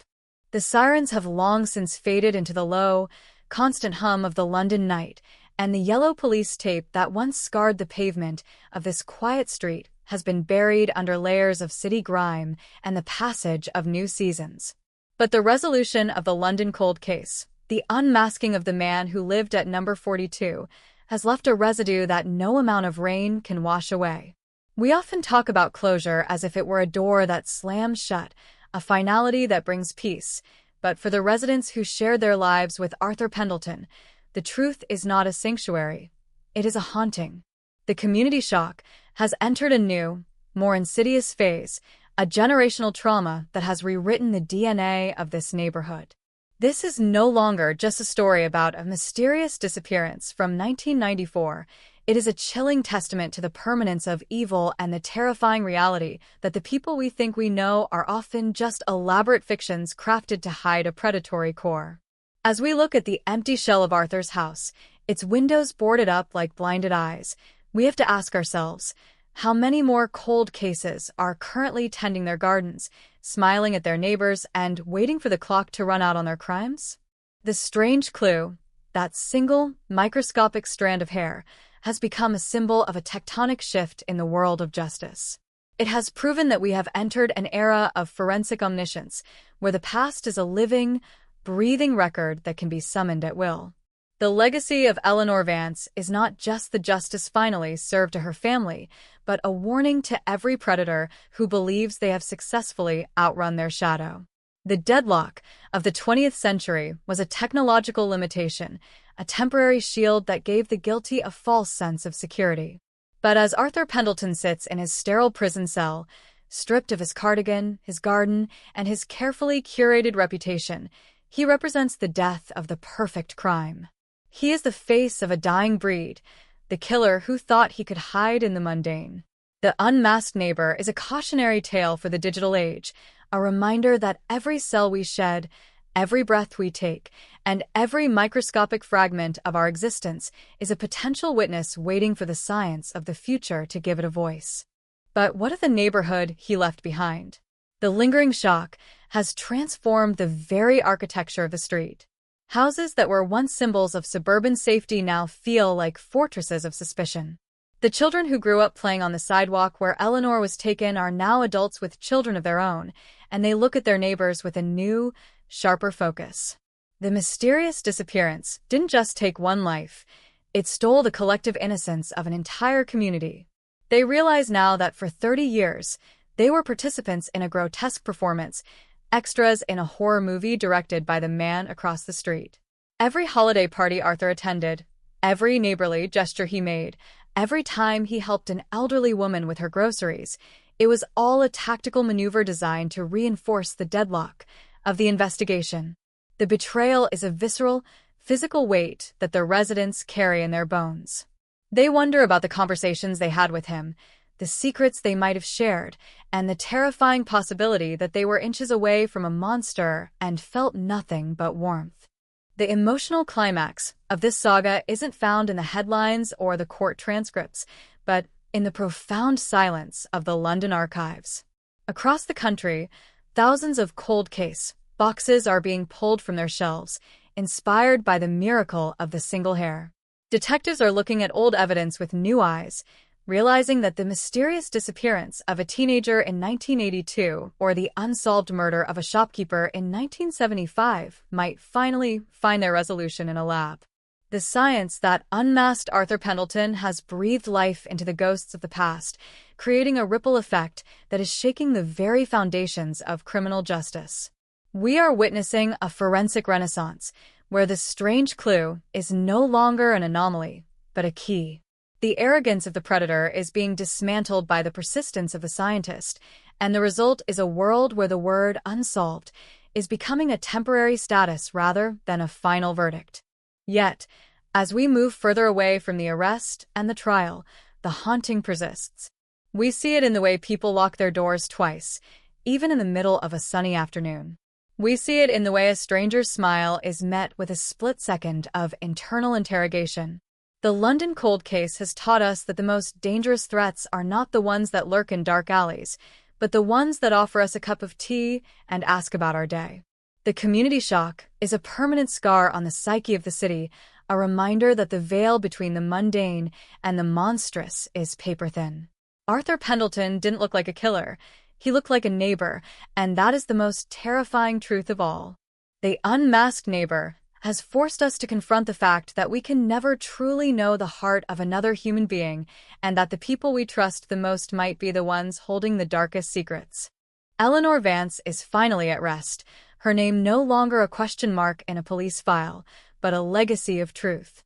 Her family has found their closure, however jagged and painful it may be. But the story of the strange clue remains an open wound in our cultural memory.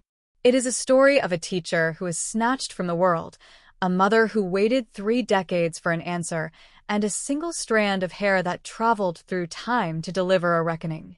The cold case of 1994 has become the definitive justice of 2026, a cinematic journey from the darkness of an unsolved mystery to the blinding light of a DNA match.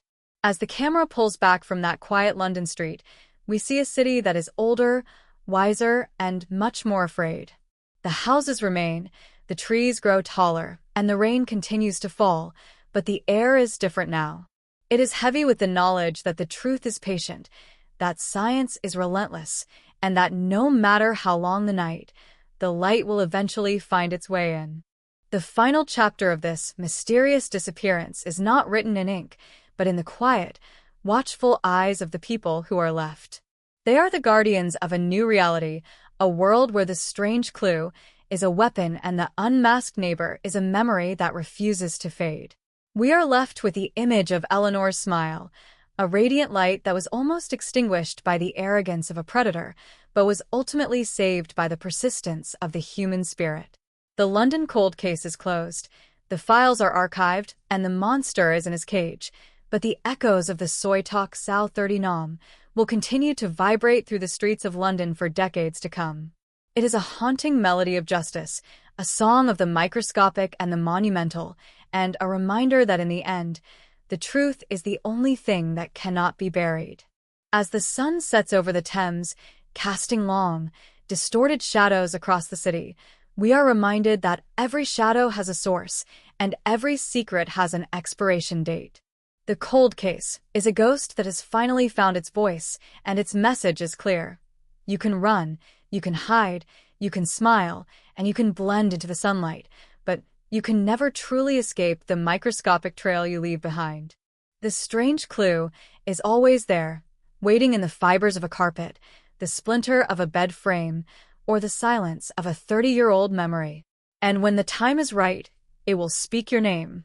It will strip away your cardigan, your garden, and your lies, and it will leave you standing in the harsh, unforgiving light of the truth.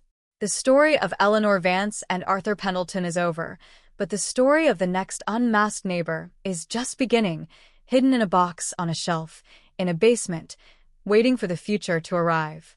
The silence returns to the street, but it is a different kind of silence now. It is the silence of a debt paid in full. The community shock has settled into a somber reflection, and the lingering trauma has become a part of the local history. They will tell the story of the teacher and the neighbor for generations, a modern-day fable about the power of the small and the inevitable fall of the arrogant. And as the last light of day disappears from the windows of number 42, we are left with the chilling, undeniable certainty that justice, though it may be slow, is as inevitable as the tide. The cold case is no longer cold. It is a fire that has burned away the lies, leaving behind nothing but the stark, beautiful, and terrifying truth. This is the end of the mystery, the final word on the London cold case, and the beginning of a new era where no monster is ever truly safe and no victim is ever truly forgotten. The dust motes dance in the slanted afternoon light of the abandoned house at number 42, a silent, swirling audience to the final excavation of a monster's legacy. It has been months since Arthur Pendleton was led away in handcuffs, months since the community shock first curdled into a permanent, bitter resentment, yet the physical structure of his life remains a hollowed-out monument to a 30-year deception. As the forensic teams return for one final, exhaustive sweep, authorized by the chilling details of his confession, the atmosphere is thick with the scent of old paper, floor wax, and the metallic tang of long-buried secrets. They aren't just looking for evidence of Eleanor Vance anymore. They're looking for the blueprints of a predator's mind. Every floorboard that is pried up, every wallpaper seam that is peeled back, feels like an act of structural exorcism.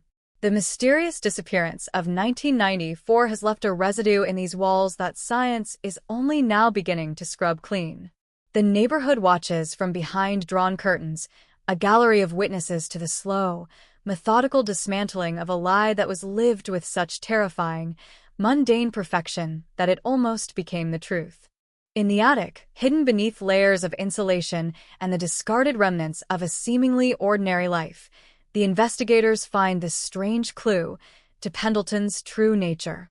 It isn't a weapon or a bloodstain, but a series of meticulously kept scrapbooks, a paper trail of a 30-year obsession. He hadn't just taken Eleanor. He had curated her absence. He had clipped every newspaper article that mentioned the cold case, every mysterious disappearance headline, every photograph of her grieving mother. He had sat in his armchair, sipping tea, and reread the stories of his own cleverness, basking in the community shock he had helped ignite. The scrapbooks are a chilling map of a double life, a record of a man who didn't just commit a crime but inhabited it like a second skin. As the detectives flip through the pages, they realize that the unmasked neighbor was a historian of his own atrocity, a man who found sustenance in the very grief that was destroying the people around him. The lingering trauma of the block wasn't a side effect to Arthur. It was the prize. The realization that the predator was a collector sends a fresh wave of visceral horror through the task force. They find items that belong to Eleanor, a ribbon from her hair, a single earring, a library card, tokens of a life he had reduced to trophies. These objects, once mundane, are now electrified with the weight of her tragedy. They are the physical anchors of a cold case that refuse to stay buried. Each item recovered is a victory for the truth, but a devastating blow to the memory of the neighborhood. The residents are forced to confront the fact that while they were mourning a loss, the man next door was celebrating a conquest. This strange clue of the single hair was just the beginning. The house itself is a witness, a silent co-conspirator that is finally, under the pressure of the law, giving up its ghosts. The structural integrity of the street remains, but its soul has been hollowed out, replaced by a clinical, forensic understanding of the evil that can hide behind a well-manicured hedge and a polite, "Good morning." Downstairs, in the kitchen where Arthur once brewed coffee for the police, the air is stagnant and cold. The detectives examine the plumbing, the crawl spaces, and the foundation, searching for anything else that might have been swallowed by the dark. They are operating under the grim suspicion that Eleanor might not have been the only one. The unsolved mystery of his 3-decade reign of silence has opened the Pandora's box of historical disappearances in the Greater London area. They are cross-referencing his scrapbooks with missing persons files from the late 90s and early thousands, looking for patterns in the shadows. The community shock is now evolving into a city-wide reckoning. People who lived 3 blocks away, 10 miles away, or even across the country are looking at their own cold cases and wondering if the strange clue to their loved one's fate is currently sitting in an evidence bag labeled with Arthur Pendleton's name. He has become a focal point for 30 years of collective anxiety, the personification of the mysterious disappearance that haunts the British psyche. As the physical demolition of his house begins, a decision made by the council to prevent the property from becoming a ghoulish site for dark tourism, the sound of the wrecking ball echoes through the street like a final, percussive heartbeat. It is a violent, necessary ending to a story that should have ended 30 years ago. The brick and mortar that shielded the predator are reduced to rubble, a cloud of dust rising into the London sky, carrying with it the last remnants of his physical presence. The neighbors stand on the sidewalk, watching the House of Secrets crumble, their faces etched with a complex mixture of relief and lingering dread. They know that even when the ground is cleared and the grass grows over the plot, the Soy-Tok South 30 Nom will remain a part of their story. The unmasked neighbor has left a void that no new construction can ever truly fill. They are the survivors of a 30-year psychological siege, and the scars they carry are the true legacy of the Vance case. In the local primary school, where Eleanor once taught, a small, quiet garden has been dedicated to her memory. It is a place of light and growth, a deliberate contrast to the dark, stagnant attic where Arthur kept his trophies. The children who play there today are told stories of a teacher who is kind and brave, her name rescued from the cold case, files, and returned to the sunlight. The emotional climax for the school community is a somber, beautiful reclamation. They have taken back the narrative of Eleanor Vance, stripping away the mysterious disappearance and replacing it with a legacy of education and love. The strange clue that solved her murder has also allowed her to be remembered for the way she lived, rather than just the way she was taken. Justice, in this context, is not just about the cell door slamming shut on a killer. It is about the restoration of a victim's dignity in the eyes of the world. For Detective Maya Brooks, the closing of this case is a professional triumph, but a personal haunting. She still keeps a photograph of the single hair on her desk, a microscopic reminder of the power of the small. She knows that in the archives behind her, there are thousands of other boxes, thousands of other mysterious disappearances, waiting for their own strange clue. The Eleanor Vance case has become the Eleanor Vance Protocol, a new standard for cold case investigation that is already being implemented across the country. The unmasked neighbor has inadvertently triggered a revolution in forensic accountability. Every predator who thinks they are safe because the years have passed is now on notice. The deadlock of time has been broken by the persistence of the genetic code. The truth is no longer a fragile thing that can be buried in a garden or hidden in an attic. It is an indestructible, digital certainty that will eventually find its way to the surface. As the sun begins to set over the Thames, casting long, golden fingers across the city, the final echoes of the 1994 cold case settle into a profound, historic silence.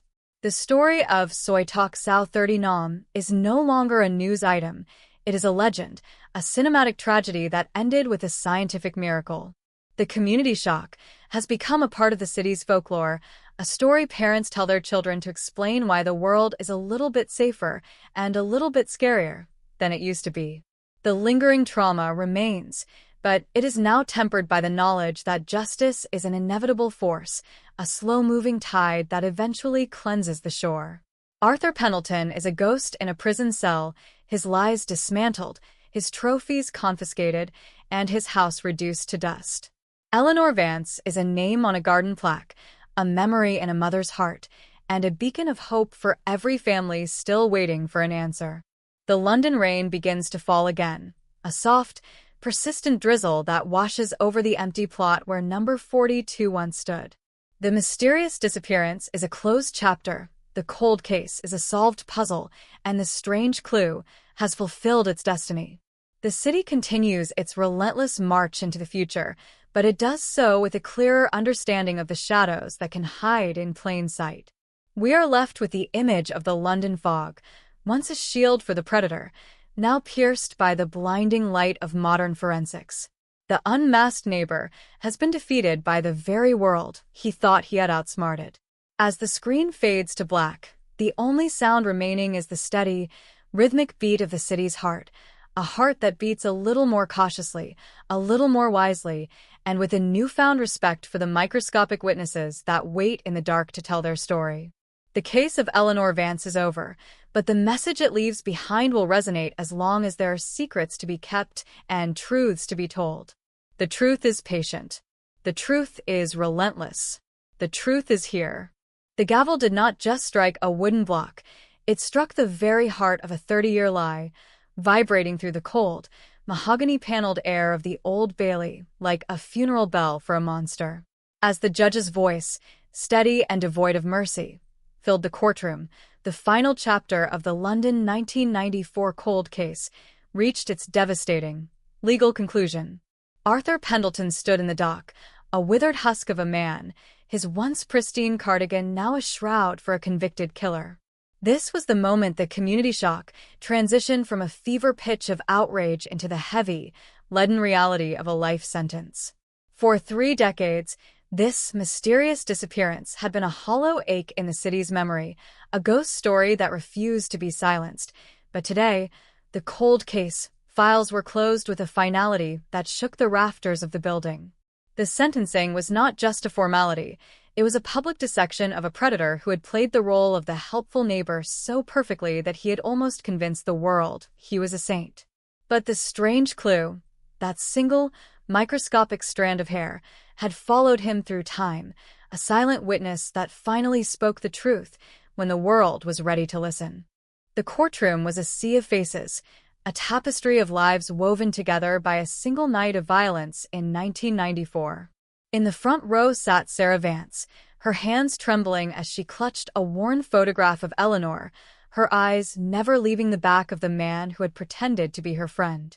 The lingering trauma in that room was palpable, a thick, suffocating pressure that made every breath feel like an effort. When the judge began to read the sentencing remarks, describing the premeditated, clinical, and soul-crushing nature of the crime, the silence was so absolute you could hear the scratch of a journalist's pen from across the hall. The unmasked neighbor did not flinch. He remained a statue of indifference, a man who had long ago traded his humanity for the thrill of the hunt and the arrogance of the escape. The prosecution had painted a picture of a man who didn't just kill, but who fed off the community shock that followed, a man who found a twisted, erotic satisfaction in being the one to offer comfort to the very people he had destroyed.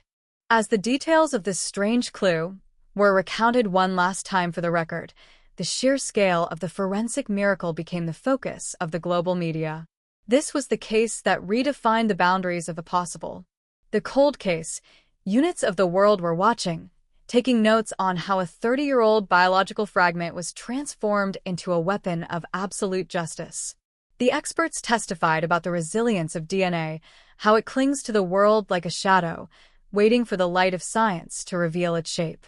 They spoke of Eleanor Vance not as a victim, but as a catalyst for a new era of accountability.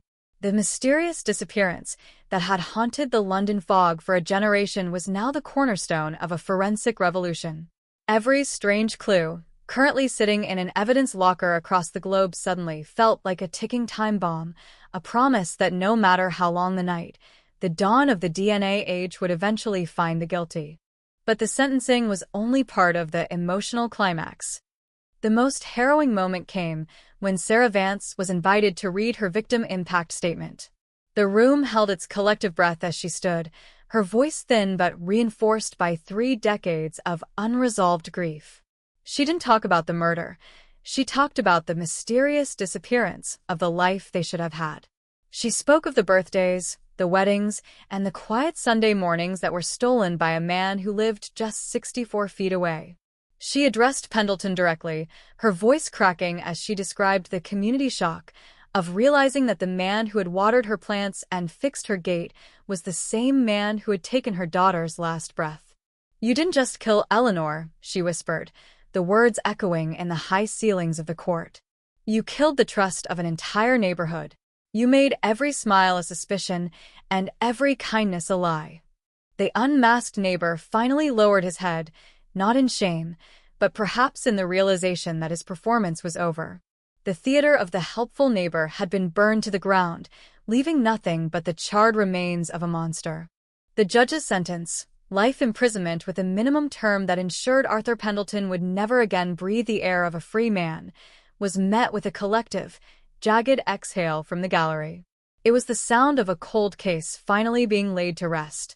But as Pendleton was led down to the cells, the story didn't simply dissipate, it expanded. The lingering trauma of the Vance case had opened a doorway into the past that could not be shut. The Metropolitan Police revealed that they were now cross-referencing Pendleton's DNA with dozens of other mysterious disappearances from the mid-90s, looking for the telltale signature of a serial predator. The strange clue that solved Eleanor's murder was now being used as a master key to unlock other cold case vaults. The neighborhood shock was being replaced by a terrifying question. Was Eleanor just the beginning? Had the unmasked neighbor been hunting in the shadows of London for years, hidden by the very mundane life he used as a shield? The transition from the courtroom back to the streets of London felt like emerging from a dream into a cold, hard reality. The media vans were already broadcasting the finality of the sentence, the headlines flashing across millions of screens. Justice after 30 years, the neighbor who stole a life. The community shock had become a national conversation about the nature of safety and the persistence of evil. People were looking at their own streets, their own neighbors, with a newfound, haunting clarity. This strange clue had taught the world that the most dangerous monsters are the ones who blend in, the ones who follow the rules, and the ones who are always there to help. The mysterious disappearance of Eleanor Vance had become a modern parable, a cinematic warning that the truth is an indestructible force that can survive 30 years of silence, 3 decades of lies, and the crushing weight of a cold case that everyone else had forgotten. In the basement of Scotland Yard, the file for Eleanor Vance was officially moved. It was no longer in the unsolved drawer. It was now a closed volume, a testament to the power of the strange clue and the relentless spirit of the cold case task force. But the work didn't stop. The success of this investigation had triggered a surge in funding and a renewed focus on the mysterious disappearances of the past. The legacy of Eleanor Vance was a beacon for every family still waiting in the dark, a promise that their strange clue might be the next one to speak. The community shock had evolved into a forensic hope, a belief that science could eventually heal the wounds of the past by providing the answers that were once thought impossible. The London cold case was a victory, but it was also a beginning, the start of an era where no secret is safe and no predator is out of reach. As the sun set over the city on the day of the sentencing, a quiet, somber peace settled over the street where it all began. The plot of land where number 42 once stood was now a construction site for a new community park, a place that would eventually be filled with the laughter of children and the scent of fresh flowers. The lingering trauma of the unmasked neighbor was being physically cleared away, replaced by a space dedicated to the memory of the teacher who was taken too soon. Sarah Vance walked past the site, her head held a little higher, the strange clue having finally brought her the only thing the law could provide, the truth. The mysterious disappearance was over. The cold case was closed. The monster was in his cage. And for the first time in 30 years, the the neighborhood felt like it could finally, truly go home. The cinematic journey of Soy Tak Sao 30 Nam had reached its final frame. It was a story that began with a mysterious disappearance in the rain and ended with a scientific miracle in the light. It was a story of community shock, of a strange clue, and of an unmasked neighbor who learned that time is not a shield, but a witness. As the narrator's voice fades into the ambient sounds of a city that never sleeps, we are left with the image of that single, dark hair, a microscopic thread of justice that traveled 30 years to mend a broken world. The London cold case is a reminder that while evil may be patient, the truth is eternal. And in the end, that is the only thing that matters. The mystery is solved. The haunting is quieted. The light has returned to the street. The slamming of the heavy iron doors at Belmarsh Prison marked the end of Arthur Pendleton's physical freedom, but for the investigators left in the wake of his confession, the work was only just beginning to descend into a deeper, darker level of forensic archaeology. While the headline shouted about the London 1994 cold case solved, a small, dedicated team of profilers and cold case detectives remained huddled in a dimly lit annex of Scotland Yard, surrounded by the strange clue that was Arthur's entire existence. They realized that a man who could kill with such clinical precision, who could blend into a community shock for 30 years without cracking, was unlikely to have started and ended his predatory career with Eleanor Vance. The mysterious disappearance of 1994 was no longer just a single tragedy. It had become a terrifying template, a masterclass in how a monster can use the mundane as a fortress. As they began to cross-reference the dates in Pendleton's trophies and scrapbooks with the cold case, archives of the last 4 decades, the air in the room grew cold with the realization that they were looking at the life's work of a ghost who had finally been given a name. The task of deconstructing 3 decades of a lie is a slow, agonizing process that requires looking past the neighborly facade and into the microscopic cracks of a killer's routine. Detectives began mapping Arthur's movements through London from the late 70s to the present day, tracking every job he held, every flat he rented, and every mysterious disappearance that occurred within a 5-mile radius of his life. This strange clue was often found in the timing, the way his vacations coincided with missing persons reports, or the way he moved to a new neighborhood just as a local investigation reached a frustrating deadlock. This wasn't just a police inquiry. It was a journey into the dark heart of the British suburbs. They looked at the case of a young runaway in 1988, a quiet librarian who vanished in 2002, and a delivery driver who was never seen again in 2011. Each of these cold cases began to vibrate with a new, terrifying energy as Pendleton's DNA was fed into the national database for comparison. The unmasked neighbor was no longer just a local murderer. He was becoming a potential shadow over an entire generation of unsolved grief. Back on the street where it all began, the demolition of number 42 had left a literal and metaphorical hole in the community. The lingering trauma was not something that could be paved over with a new park or erased with a sentencing. The residents found themselves looking at their own memories with a sense of profound, visceral betrayal. They remembered the street parties where Arthur had manned the grill, the winter mornings where he had helped clear snow from their driveways, and the quiet evenings where he had stood at his garden gate, nodding politely as they walked their dogs. Every neighborly interaction was now a strange clue to his true nature, a moment where they had been inches away from a predator and felt nothing but safety. The community shock had evolved into a collective identity crisis. How could they trust their own instincts ever again? If the most helpful man on the block was a monster, then what did that say about the rest of them? The neighborhood had become a psychological crime scene, a place where the shadows felt longer and the silence felt heavier, even in the bright light of a London afternoon. Detective Maya Brooks, the architect of the DNA breakthrough, found herself unable to step away from the gravity of the Vance case.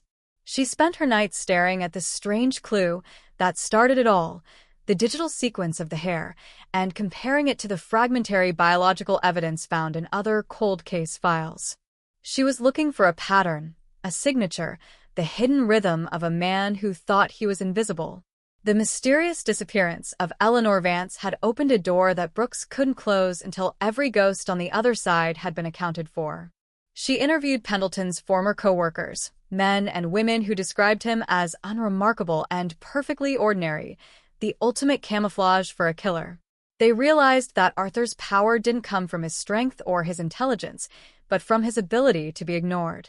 He was the background noise of their lives, the man you saw every day, but never actually looked at.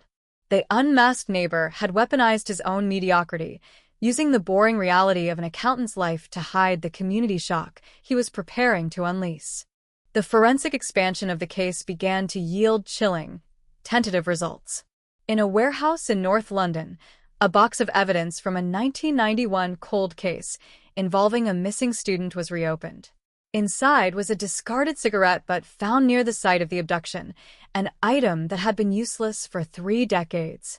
But with the strange clue of Pendleton's DNA profile now in the system, the machines began to work their magic once again. The mysterious disappearance of the 90-year-old archive was suddenly a live crime. When the match came back, not a perfect one, but a strong familial indicator that required further testing, the room at Scotland Yard fell into a stunned, deafening silence.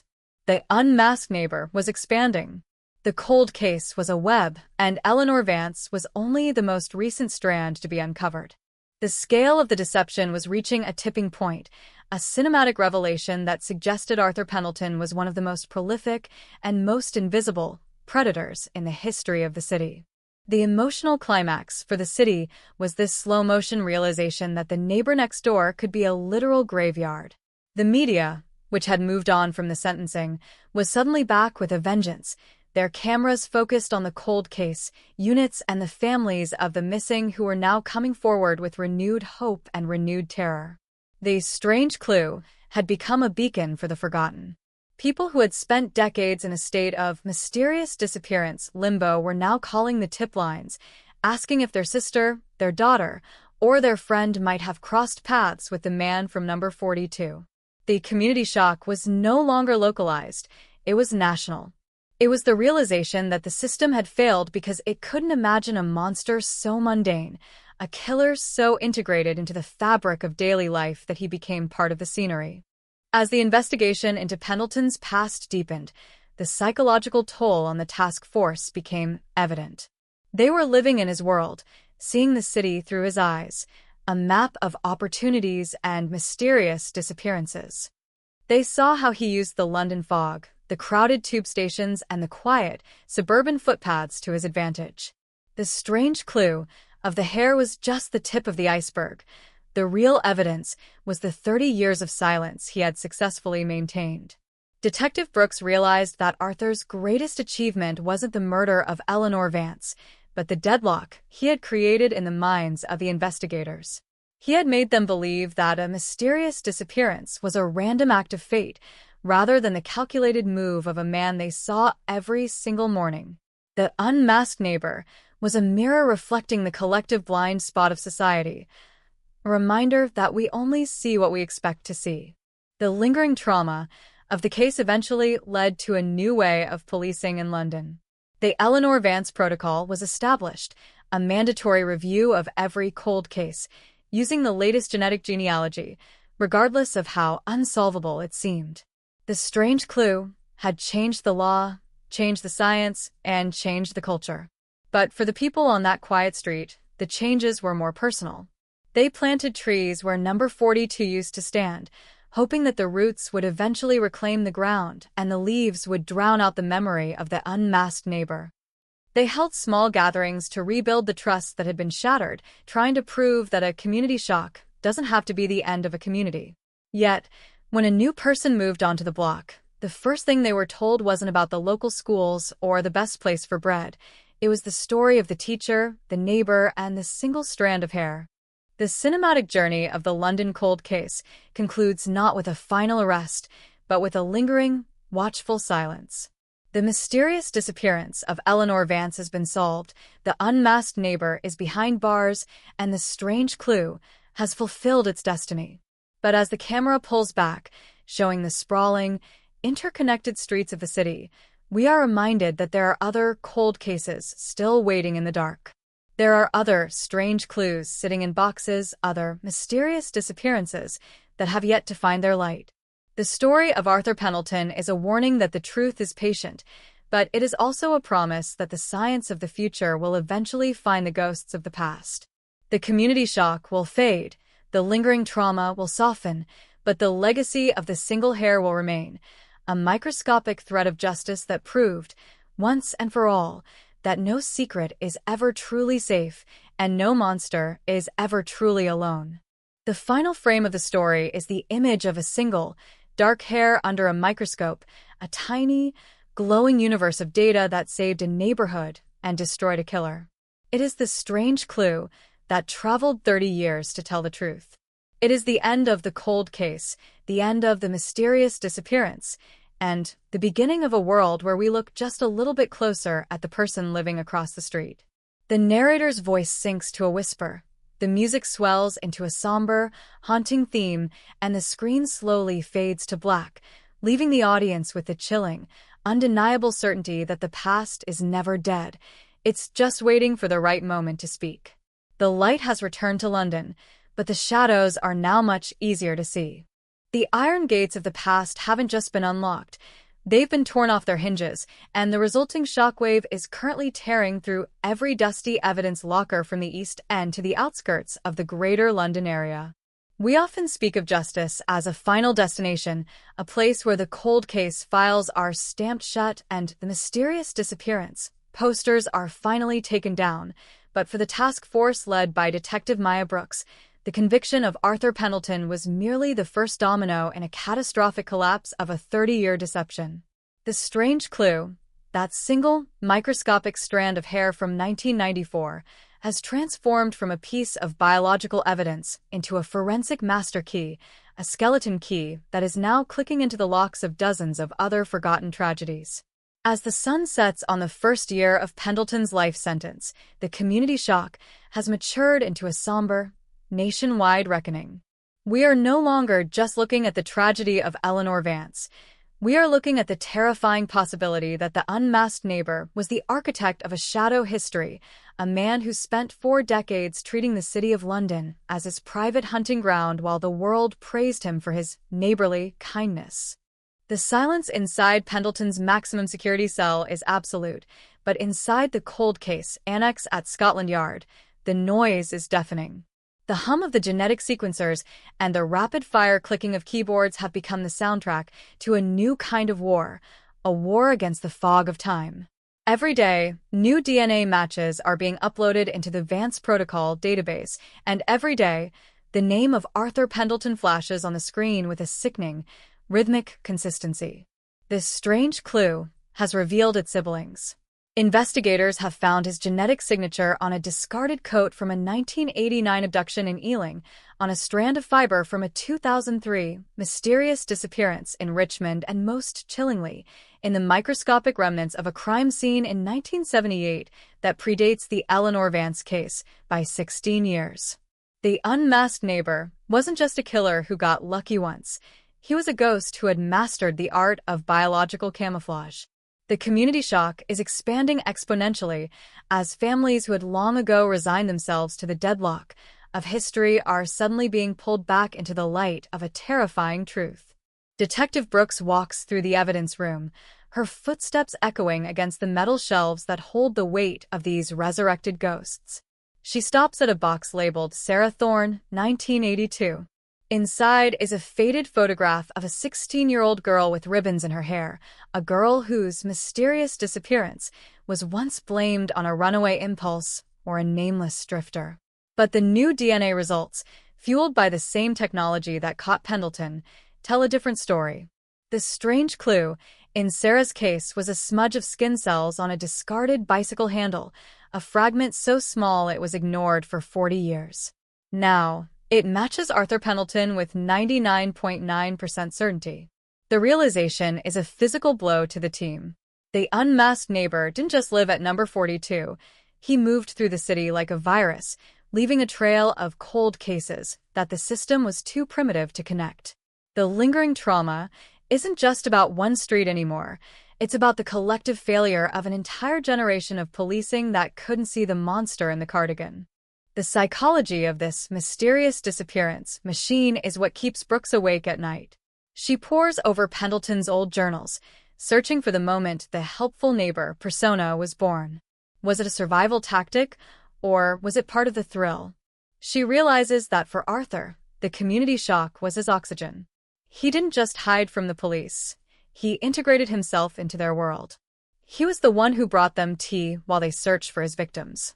He was the one who stood at the vigils, his head bowed in a performance of grief that was so convincing it became his armor. This strange clue has exposed the ultimate paradox of the predator. The more visible you make yourself as a good man, the more invisible your crimes become. The cold case of Eleanor Vance was solved because of a hair, but it was sustained for 30 years because of a smile. As the Vance protocol continues to sweep through the archives, the emotional climax for the city is reaching a breaking point. Every evening, the news broadcasts the names of the resurrected, the victims who are finally being linked to Pendleton. Each name is a fresh community shock, a new wound opened in the heart of a different neighborhood. The lingering shock has become a permanent feature of the London landscape. People are looking at their elderly neighbors, the men who have lived on their streets for decades, the men who water their roses and offer to watch their pets, and they are asking the unspoken question, who are you really? The unmasked neighbor has destroyed more than lives. He has destroyed the fundamental contract of suburban existence. This strange clue has proven that the person you trust the most might be the one you should fear above all others. The neighborhood where Eleanor once lived has become a place of pilgrimage and penance.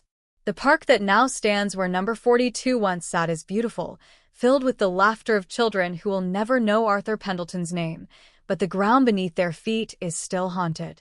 The cold case is solved, but the mysterious disappearance of the community's peace is absolute. Sarah Vance visits the park every Tuesday, sitting on a bench dedicated to her daughter, watching the London rain wash over the memorial plaque. For her, this strange clue didn't just bring justice, it brought a heavy, agonizing silence. She knows now that her neighbor watched her cry for 30 years. She knows now that he was the one who held the door open for her when she returned from the police station, his eyes full of fake sympathy while his heart was full of the unsolved mystery he had created. The emotional climax for Sarah is the realization that the monster wasn't in the woods, he was in the hallway. But the story of this strange clue doesn't end with Arthur Pendleton behind bars. It is a story that is currently being rewritten in forensic labs across the globe. The London cold case has become the gold standard for how to dismantle a serial predator's legacy. Brooks and her team are receiving calls from FBI profilers, from Interpol, from detectives in Sydney and Berlin, all asking for the blueprint of the Vance protocol. They want to know how to find this strange clue in their own mysterious disappearances. The unmasked neighbor has unwittingly triggered a global forensic awakening. We are entering an era where time is no longer a defense, where the deadlock of the past is being broken by the relentless persistence of the genetic code. The cold case is no longer a graveyard. It is a waiting room for the truth. As the camera pans across the sprawling, interconnected grid of London, the narrator's voice becomes a low, rhythmic pulse. We see the lights of the city, millions of homes, millions of neighbors, and millions of secrets. This strange clue is always there, hidden in a fiber, a skin cell, or a single strand of hair, waiting for the moment the world is ready to look. The community shock of 1994 has become the forensic revolution of 2026. The mysterious disappearance of Eleanor Vance has ended, but the lesson she left behind is eternal. Justice is not a sprint. It is a marathon of the microscopic. The unmasked neighbor is a reminder that evil is mundane, that it wears a cardigan and drinks tea, but the strange clue is a reminder that truth is indestructible. The lingering trauma of the Vance case will eventually fade into the history books, but the strange clue will remain, a tiny, dark thread of justice that traveled 30 years to mend a broken world. The cold case is closed, the mysterious disappearance is solved, and the unmasked neighbor is exactly where he belongs. But as the narrator's voice sinks into the final, chilling whisper, we are left with the image of the London fog, a mist that hides and reveals in equal measure. We are reminded that every neighborhood has its secrets, and every secret has a biological signature. The strange clue is out there, waiting. It might be in your house. It might be in your garden. It might be on the person sitting right next to you. The truth is patient. The truth is relentless. The truth is finally, terrifyingly, here.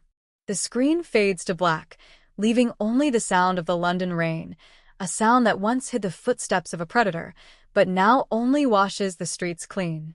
This Soy Talk Sao 30 Nom is no longer just a headline. It is a legacy of the microscopic triumph over the monumental lie. The cold case is dead. Long live the truth. The cinematic journey of the London cold case has reached its absolute end, but the haunting of the unmasked neighbor will vibrate through the streets of our memory forever. We are watching. We are waiting. And we will never look at our neighbors the same way again.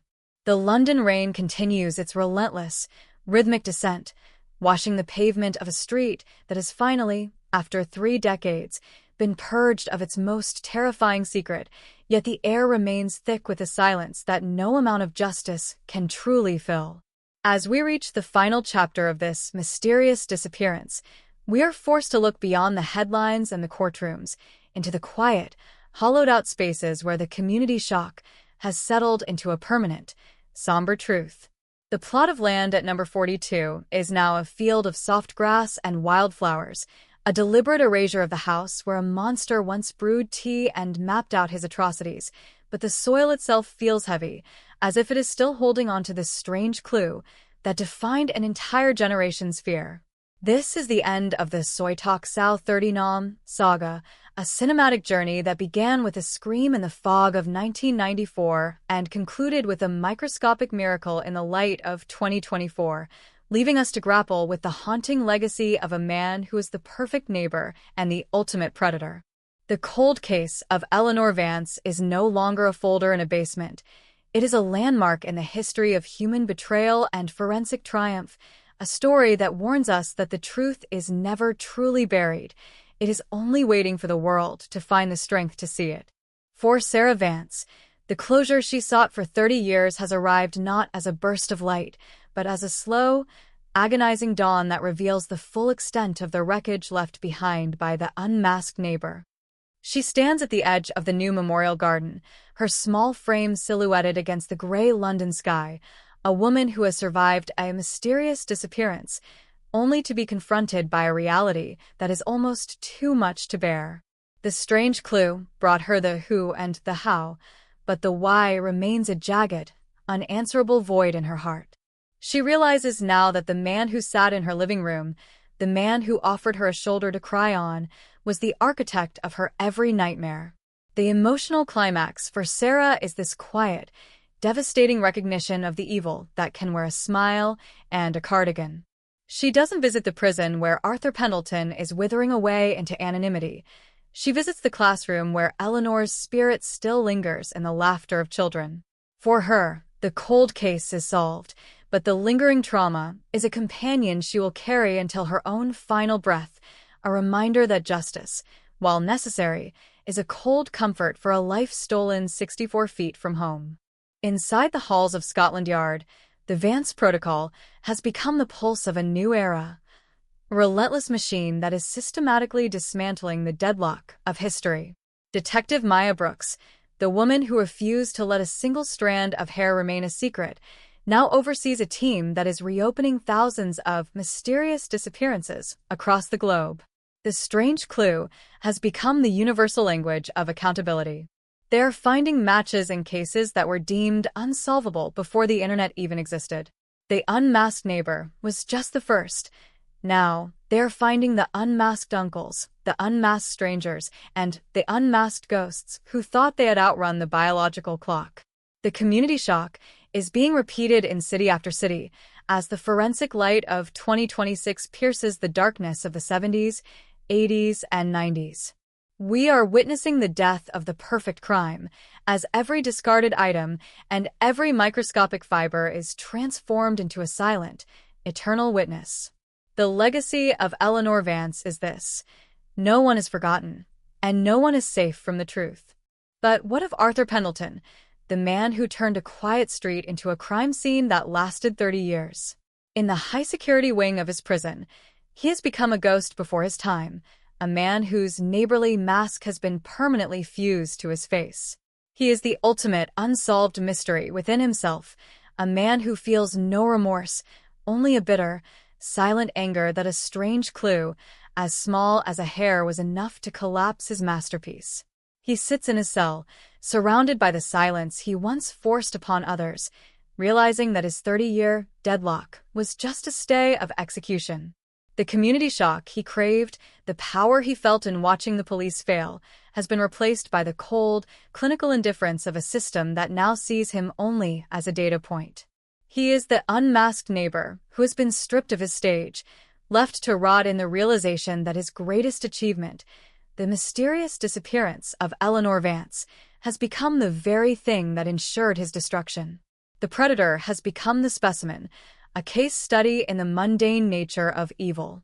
The neighborhood has begun to heal, but it is a healing that leaves behind a thick, visible scar. The residents have stopped looking at their doors and started looking at their hearts. They have realized that this strange clue wasn't just in the DNA.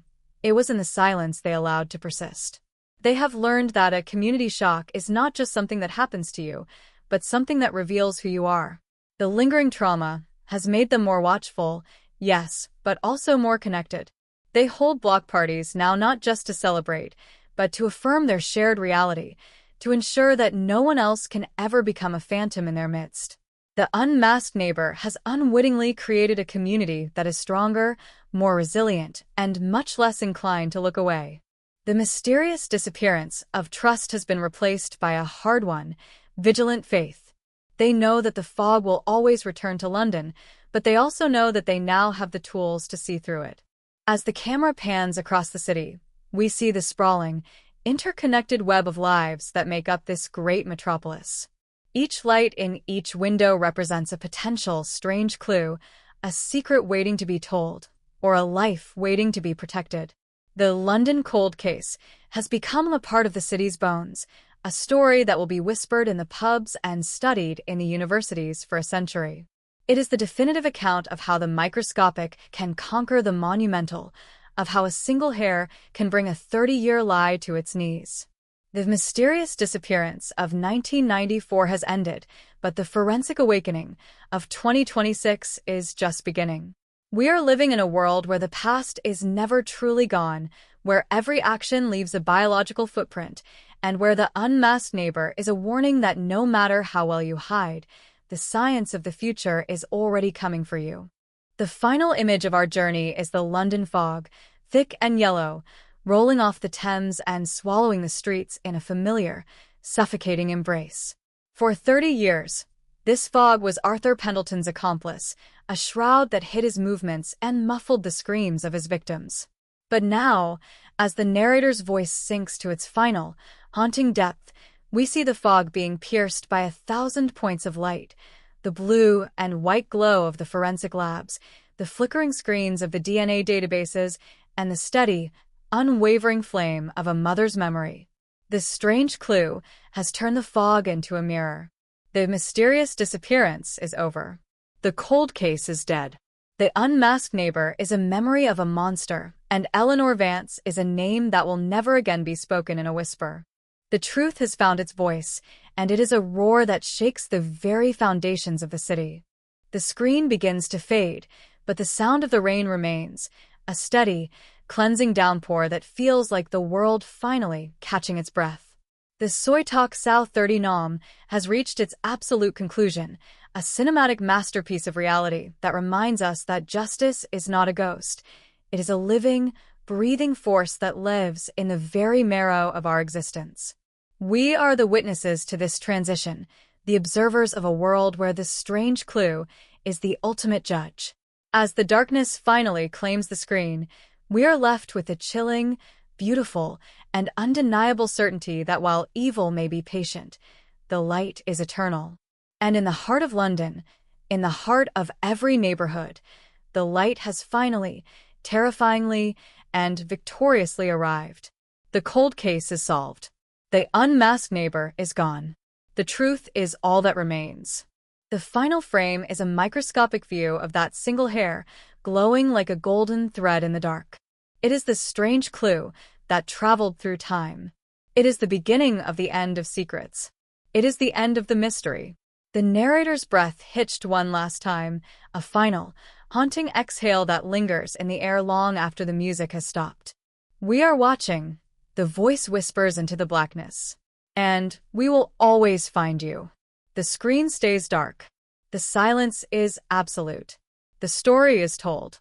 The London rain has finally ceased, leaving the city's streets glistening under the pale, flickering glow of the street lamps, but the atmosphere remains heavy with the weight of a truth that took 3 decades to breathe. We have reached the final echoes of this journey, a point where the cold case is no longer a mystery and the mysterious disappearance is no longer an open wound, but a permanent scar on the soul of the city. The story of Eleanor Vance and the unmasked neighbor has become more than a news headline. It is a dark legend of the modern age, a cinematic testament to the fact that while a killer can hide for 30 years, the truth is an immortal hunter. As we stand at the threshold of this final chapter, we must look beyond the prison bars where Arthur Pendleton now sits and into the profound, chilling shift he has forced upon our world. This strange clue, that single, microscopic strand of hair, didn't just solve a murder. It destroyed the illusion of the safe neighbor and ushered in an era where the past is a transparent, inescapable ghost. Inside the high-security archives of the Metropolitan Police, the Vance Protocol has matured into a global movement, a relentless forensic crusade that is currently dismantling the deadlock of history across every continent. Detective Maya Brooks, whose name is now synonymous with the resurrection of the forgotten, doesn't see her work as finished. She spends her final hours in the unit not celebrating, but auditing the thousands of cold case boxes that are being shipped in from across the country. The strange clue has taught her that justice is not a moment in time, but a continuous, microscopic labor. Every time a new DNA match pings on her screen, linking a decades-old, mysterious disappearance to a man who thought he had outlived his sins, she feels the collective community shock of 100 different neighborhoods. She realizes that Arthur Pendleton was not an anomaly, but a pioneer of a specific kind of mundane evil, a man who proved that the best place to hide a nightmare is right in front of everyone's eyes. The unmasked neighbor has left a legacy of suspicion that no forensic advancement can ever fully heal. But what of the physical remnants of the crime? As the last of the debris from number 42 is hauled away, the site has been transformed into a place of radical honesty. The House of Secrets is gone, but the ground remains, a silent witness to the 30 years it spent shielding a predator. The new park that stands there now is a masterpiece of light and open space, a deliberate architectural rejection of the dark, cluttered attic where Arthur kept his trophies. Yet, for those who lived through the community shock of 1994 and the forensic revelation of 2026, the park is a haunted ground. They walk their dogs over the spot where the strange clue was first dropped, and they feel the lingering trauma, like a vibration in the earth. The neighborhood has been rebuilt, but the psychological architecture has been permanently altered. They no longer see a neighborly smile as a sign of safety. They see it as a potential mask. The mysterious disappearance of Eleanor Vance has taught them that trust is a fragile, dangerous thing, and that the person who offers you a hand might be the one who eventually takes your life. In the quiet of her new home, far from the street that broke her heart, Sarah Vance is finally learning how to breathe without the weight of the unknown pressing against her chest. The emotional climax of her life has passed, leaving behind a somber, meditative peace. She no longer wakes up at 3 a.m. wondering if her daughter is cold or afraid. She knows exactly where Eleanor is, and she knows exactly who took her. This strange clue has given her the one thing the London fog tried to steal: the truth. But the truth is a heavy companion. Sarah spends her afternoons looking at the photograph of the single hair, the microscopic thread that saved her daughter's memory. She realizes that the unmasked neighbor didn't just take Eleanor's life. He took 30 years of Sarah's peace, 30 years of a community's trust, and 30 years of justice. The cold case is closed, but the lingering shock of those lost decades remains a debt that can never be repaid. She is the living embodiment of the Soy Talk South 30 Nom, a woman whose life was defined by a fragment of protein and a masterclass in betrayal. As the camera pans across the London skyline, showing the endless rows of terraced houses and the winding, ancient streets, the narrator's voice becomes a low, rhythmic heartbeat. We are reminded that every one of these houses has a history, and every history has its shadows. This strange clue has proven that the walls do talk, provided you have the technology to hear them. The mysterious disappearance of Eleanor Vance was a tragedy of the analog age, a crime that relied on the limitations of the human eye and the crude science of the 90s. But we are now living in the digital dawn, an era where the unmasked neighbor is a dying breed. The Vance Protocol is a promise to every predator currently sitting in a garden, watching the world go by. You are being watched by the very cells you shed. Your cold case is not a secret. It is a countdown. The community shock you think you've escaped is merely waiting for the right moment to explode. The final legacy of this case is the death of the perfect crime. Arthur Pendleton's conviction has sent a shiver through the dark heart of the criminal underworld. This strange clue has shown that time is no longer a shield. It is a witness. The mysterious disappearance of 1994 has become the landmark justice of 2026, a cinematic journey from the depths of despair to the heights of scientific triumph. As the narrator's voice sinks into the final, chilling whisper, we see the image of a single, dark hair under a high-powered lens, a glowing, golden thread of destiny that pulled a monster out of the shadows and into the light. The London cold case is a reminder that no matter how long the night, the dawn is inevitable. No matter how deep the secret, the truth is patient. And no matter how friendly the neighbor, the strange clue is always watching. The lingering trauma of the Vance case will eventually fade into the textbooks, but the strange clue will remain a permanent fixture in our collective consciousness. It is a story of a teacher, a neighbor, and a microscopic fragment of justice. It is the end of the cold case, the end of the mysterious disappearance, and the beginning of a world where we look just a little bit closer at the people who share our streets. The unmasked neighbor is exactly where he belongs, in a cell, in the dark, with nothing but the memory of the strange clue to keep him company. Eleanor Vance is exactly where she belongs, in the light, in the hearts of her family, and in the history books as the girl whose memory broke the back of a 30-year lie. The final frame of the story is not a prison cell or a courtroom, but a shot of the London rain falling on the new memorial park. The water washes over the plaque, over the grass, and over the place where the House of Secrets once stood. It is a cleansing, a final baptism for a neighborhood that has finally, mercifully, found the truth. The community shock has settled into a quiet, watchful grace. The lingering shock has become a somber, beautiful strength. And as the narrator's voice disappears into the sound of the falling rain, the screen slowly, agonizingly, fades to black. The mystery is solved. The haunting is quieted. The light has returned to London. The Soy Talk South 30 Nom is no longer a headline. It is a victory. It is the end. It is the truth.